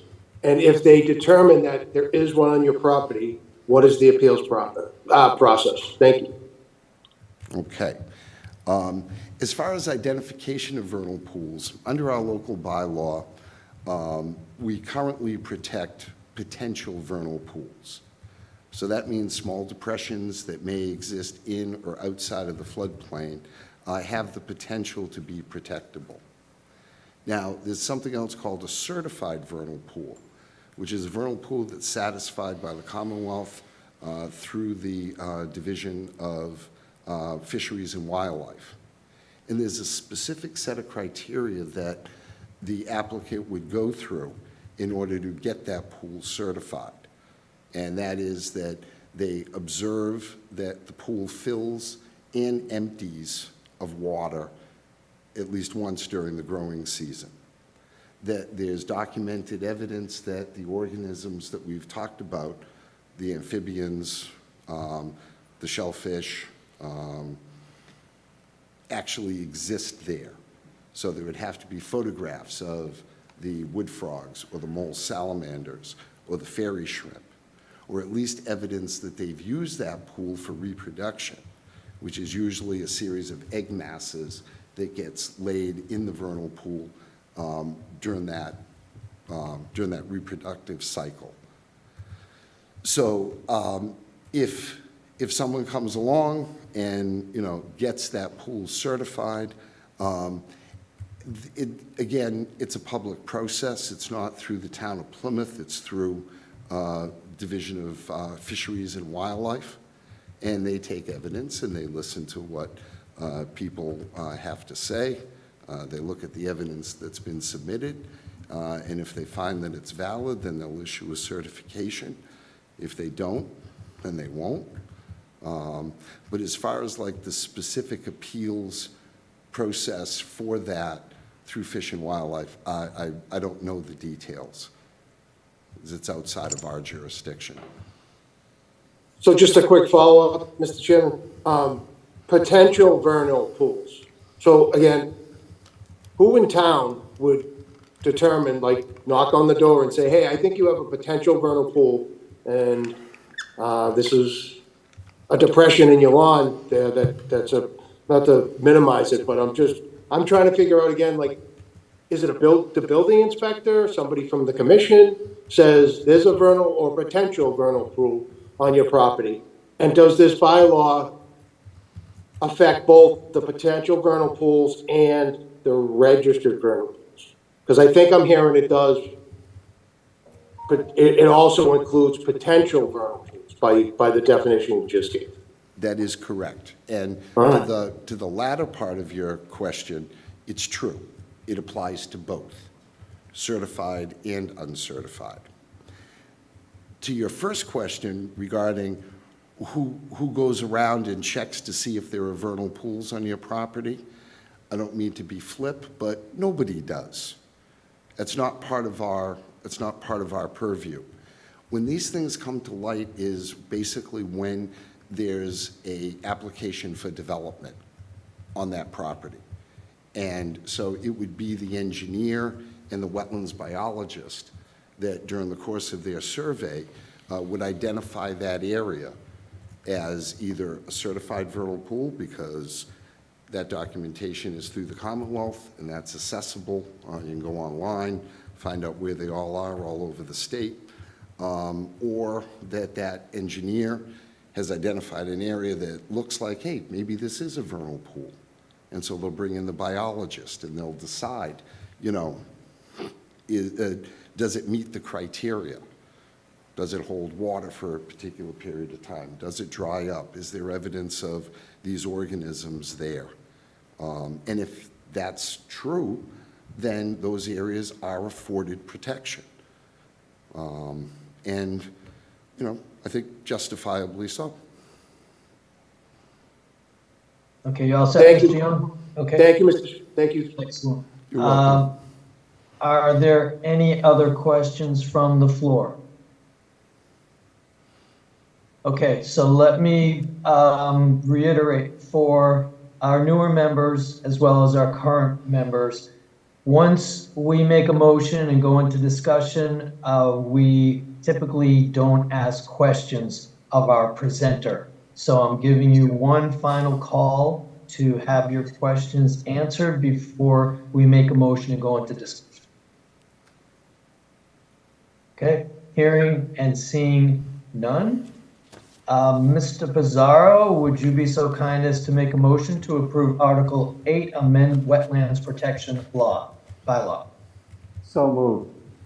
Thank you. And Mr. Lawler, would you be so kind as to second that motion? Seconded. Thank you. We have a first by Mr. Pizarro, a second by Mr. Lawler. Ms. Richards, I see a digital hand. Is this a question? Just for discussion purposes. Okay, all right, I'll come back to you in a moment. So Thank now you.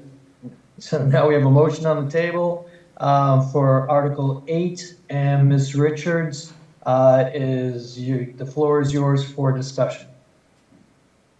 Thank you. So I'd like to address a few points regarding this.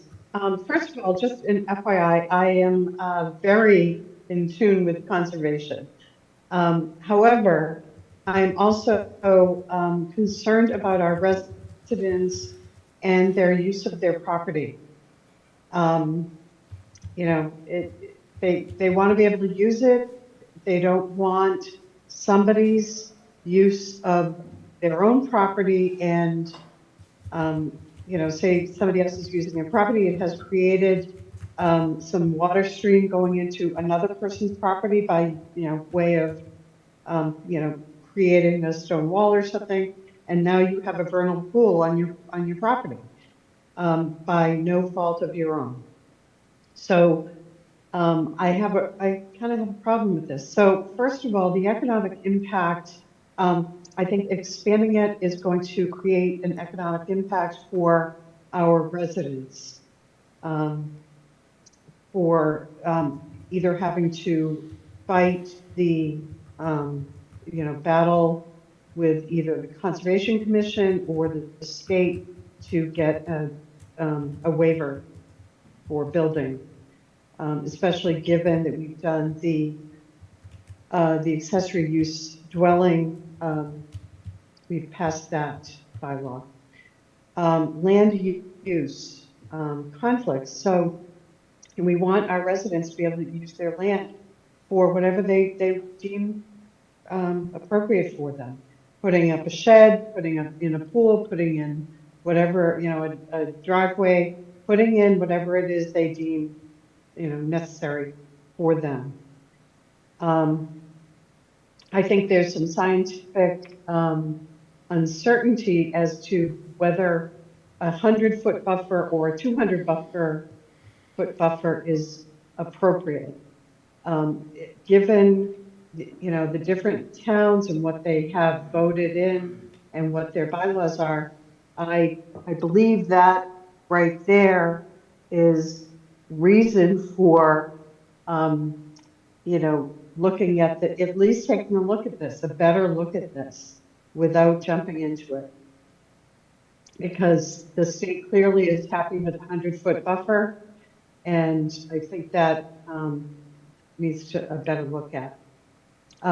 So administratively, I believe if we added another 100 feet to these, the Conservation Commission and our town staff would be inundated with some problems with people who are looking to do things with their property, and now they cannot because they've been denied another 100 feet within their property, and that could, you know, be very well be what determines whether they can do an accessory dwelling unit or whether they can do something else with their property that they had been planning on doing. And to have to now be able to fight, you know, City Hall to do it is, I think it's unnecessary, and I plan on voting no. And thank you very much. Okay, thank you, Ms. Richards, for your insight. Mr. Lawler, the floor is yours. Thank you, Mr. Chairman.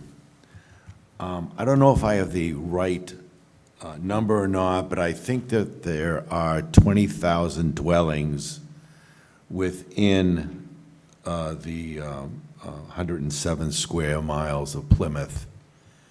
And Mr. Malgoody brought up a pretty good discussion point. What if someone has a septic system? They have to move it. I mean, if there's a problem and they have a small, let me see if I can get that a small puddle on their property deemed a vernal pool. You never know, it's part of the definition here. That could cause a problem. And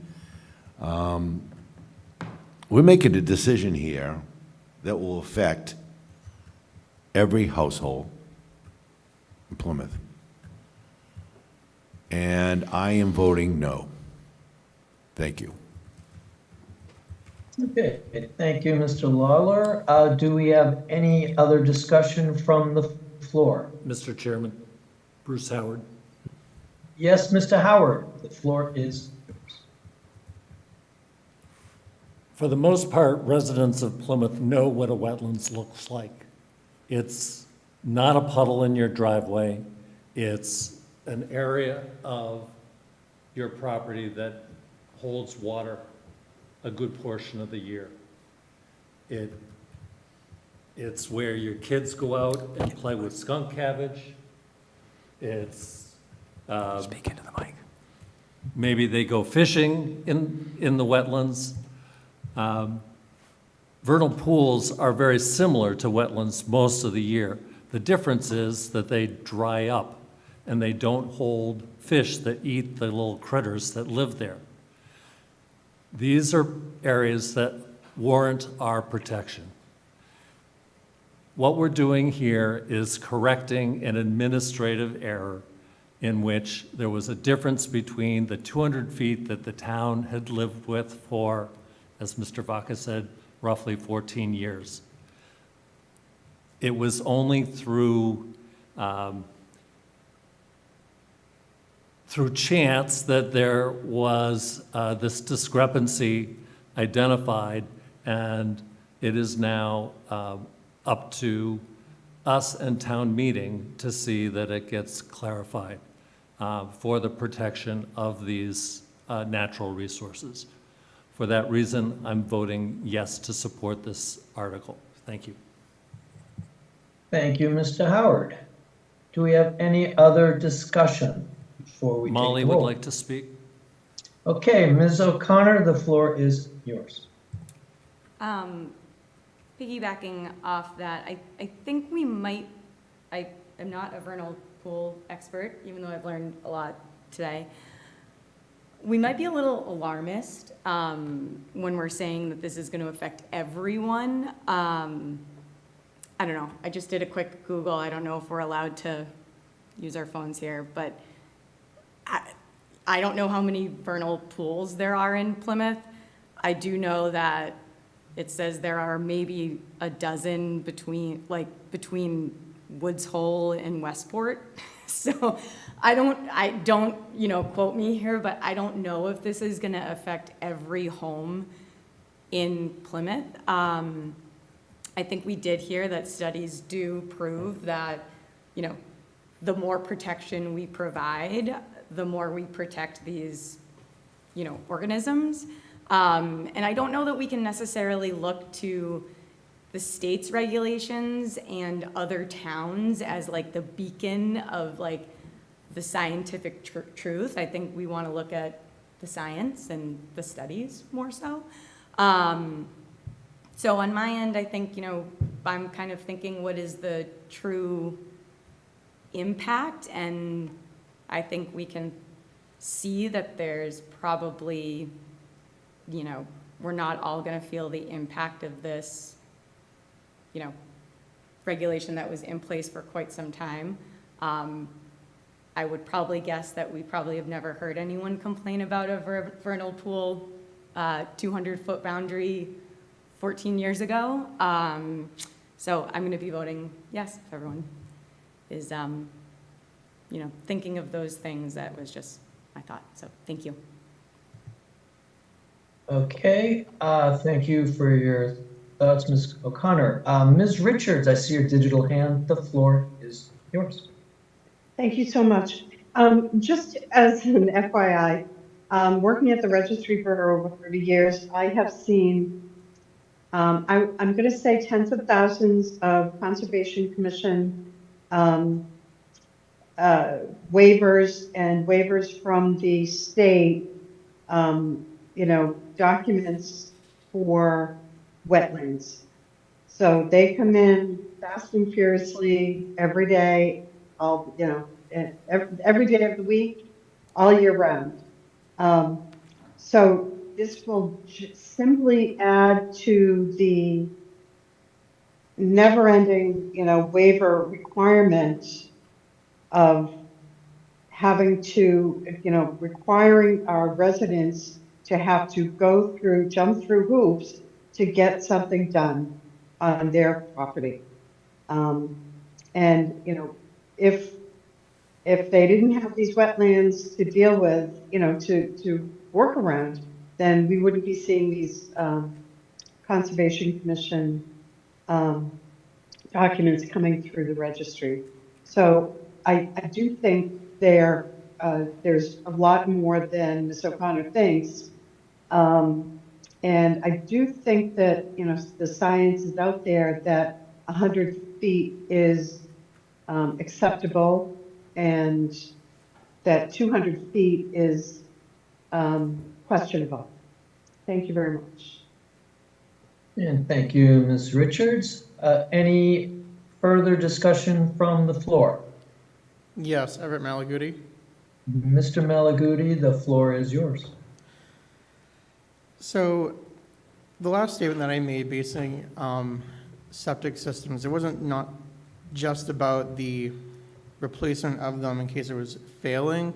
It was also based upon the effects that's actually going to be happening on the Cape and eventually the South Shore, South Coast, and any coastal or heavily protected community because of the wastewater. And we know that there's going to be systems that are going to have to change for wastewater systems based upon the Board of Health, Ms. Keene's department, due to state regulations for wastewater and discharge. And I know that parts of Plymouth will be affected. We don't know how much will be affected, but we don't know if these regulations, even with some waivers, will actually allow people to even have certain systems that are affordable or attainable. I'm very pro protecting the environment. I may look at it as a whole different lens instead of just either rose-colored or even what's presented in front of me. I use a lot of my own due diligence, whether I have the background in it or not. But I want it to be known that this is not just a one-piece statement for this. It's going to be a whole interconnective discussion because of these new regulations that will be coming from the state for these septic systems.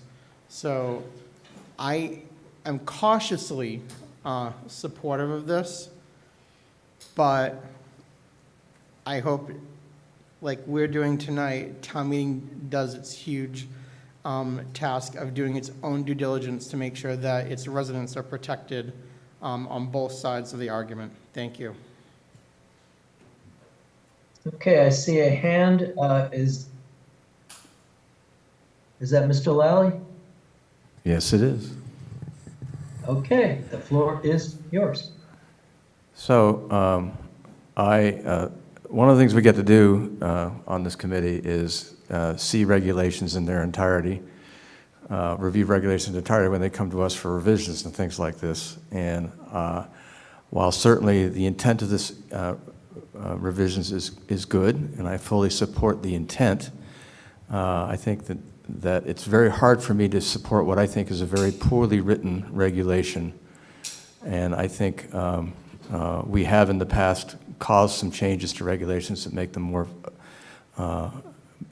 better enforced and people understand the intent. But there's too much ambiguity around definitions and holes in this that I reluctantly can't support it. I would very much like to, and so I'll be voting no.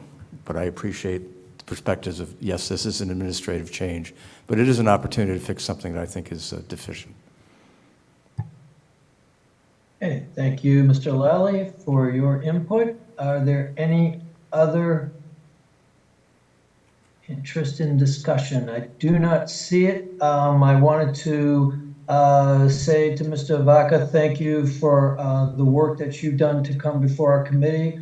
Who would have thought we'd have such a lively discussion as we're having? I've learned more about wetlands. I actually own a home that had a wetland in Falmouth, and I've learned more about wetlands today than I ever have. So thank you for the education. So we are closing out discussion, and we are going to vote a yes to approve Article 8, a no to reject it.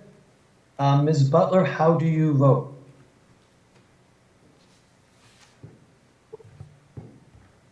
I'm going to pass.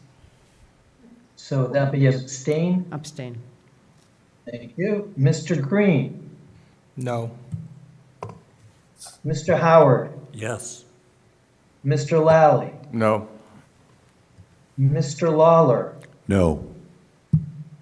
Mr. Malaguti, Abstain. Ms. O'Connor, Yes. Mr. Pizarro, Yes. Ms. Richards, No. Mr. Snyder, No. Mr. Snyder, No. I cannot. Again, Mr. Snyder, No. thank you. Ms. Tompkins, Yes. Mr. Wright, Yes. and Mr. Young. No. Thank you.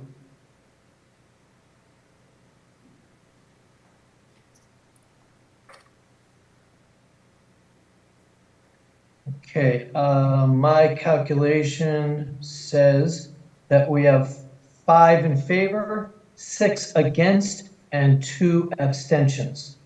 I second that, Mr. Chairman. So we have rejected Article 8. Okay, let's move on to old, new, and other business. The next meeting of the advisory committee will be August 28th, a week from today, 7 p.m., same bat time, same bat channel, as they say. And for those of us that go back to the Middle Ages, you will appreciate that. Any other new, Ms. Richards? I see your digital hand. Sorry. So I will be on the 28th in London. And okay. so. Say hi to the king for us. Yeah, probably won't happen. So I will hope to zoom in from there if I happen to be up at midnight. Okay, thank you for that heads up. Any other old, new, and other business? Mr. Chairman, Bruce Howard. Yes, Mr. Howard, the floor is yours. So I have a couple things I'd like to bring to the committee's attention. So first, Mr. Chairman, I would ask that before we hear Please. additional articles, I would ask that you present the committee with your thoughts on the purpose of reviewing these articles prior to town meeting and what we're actually voting on. I think this is going to be particularly relevant when we start talking about the charter and the various articles that will come before us at that time. So I think it'd be helpful for us to all understand your perspective and to have a discussion around that. Okay, duly noted. Second Appreciate that. point, as we are starting to review articles to go before town meeting, I think it's time for members of this committee to appear in person. I have to admit that over the past year, I've taken advantage of the ability to connect remotely to these meetings, but I think unless there's extenuating circumstances, I would suggest that all committee members appear in person to show respect to the presenters, and so that you can see the other committee members as we go through these discussions. And the third thing, Mr. Chairman, I would ask that we revisit the guideline. Actually, it was more than a guideline. It was voted on and accepted that we would limit the length of questions by committee members. So I would ask that you present that. I guess that's a rule of this committee, so that our new and existing committee members are familiar with that rule. Thank you. Thank you for bringing that up. I was actually going to mention that at the beginning when I mentioned the 5 minutes for the public comment. We will allot you 5 minutes during questioning or discussion. And after the 5 minutes, if you have more to say, we will come back to you after everybody else has had their opportunity. So that's something that we started to adopt last year, and we will continue to respect this year. So thank you, Mr. Howard, for that. Okay, any other old, new, or other business? Yes, Everett Malaguti. Yes. So I hope this is not out of line for next week's meeting, just looking at the agenda for it and the packet. Article 13, the CPC that we have, it shows that we're affirming the failed vote from town meeting last year for the affordable housing priced at $1 million, but that article was actually $960,000 during the fall town meeting. So I didn't know if it was a typo or if something changed. Okay, Jeanette, can you weigh in on that for us? I'll have to get back to you. Okay, thank you. Thank you, Mr. Malaguti. Okay, this is time for public comment. I don't see public in the House or on the Zoom, so I will assume we have no public comment. So that takes us to one of my favorite times of the day, adjournment. So, Ms. Richards, would I please get a motion to adjourn? Well, I think it is after 2 a.m. here, so I'm happy to make a motion to adjourn. Well, it feels like 2 a.m. here too, so thank you for that motion. To get, Ms. Tompkins, could you please second that motion? Second. Thank you. We have a motion to adjourn. Any discussion?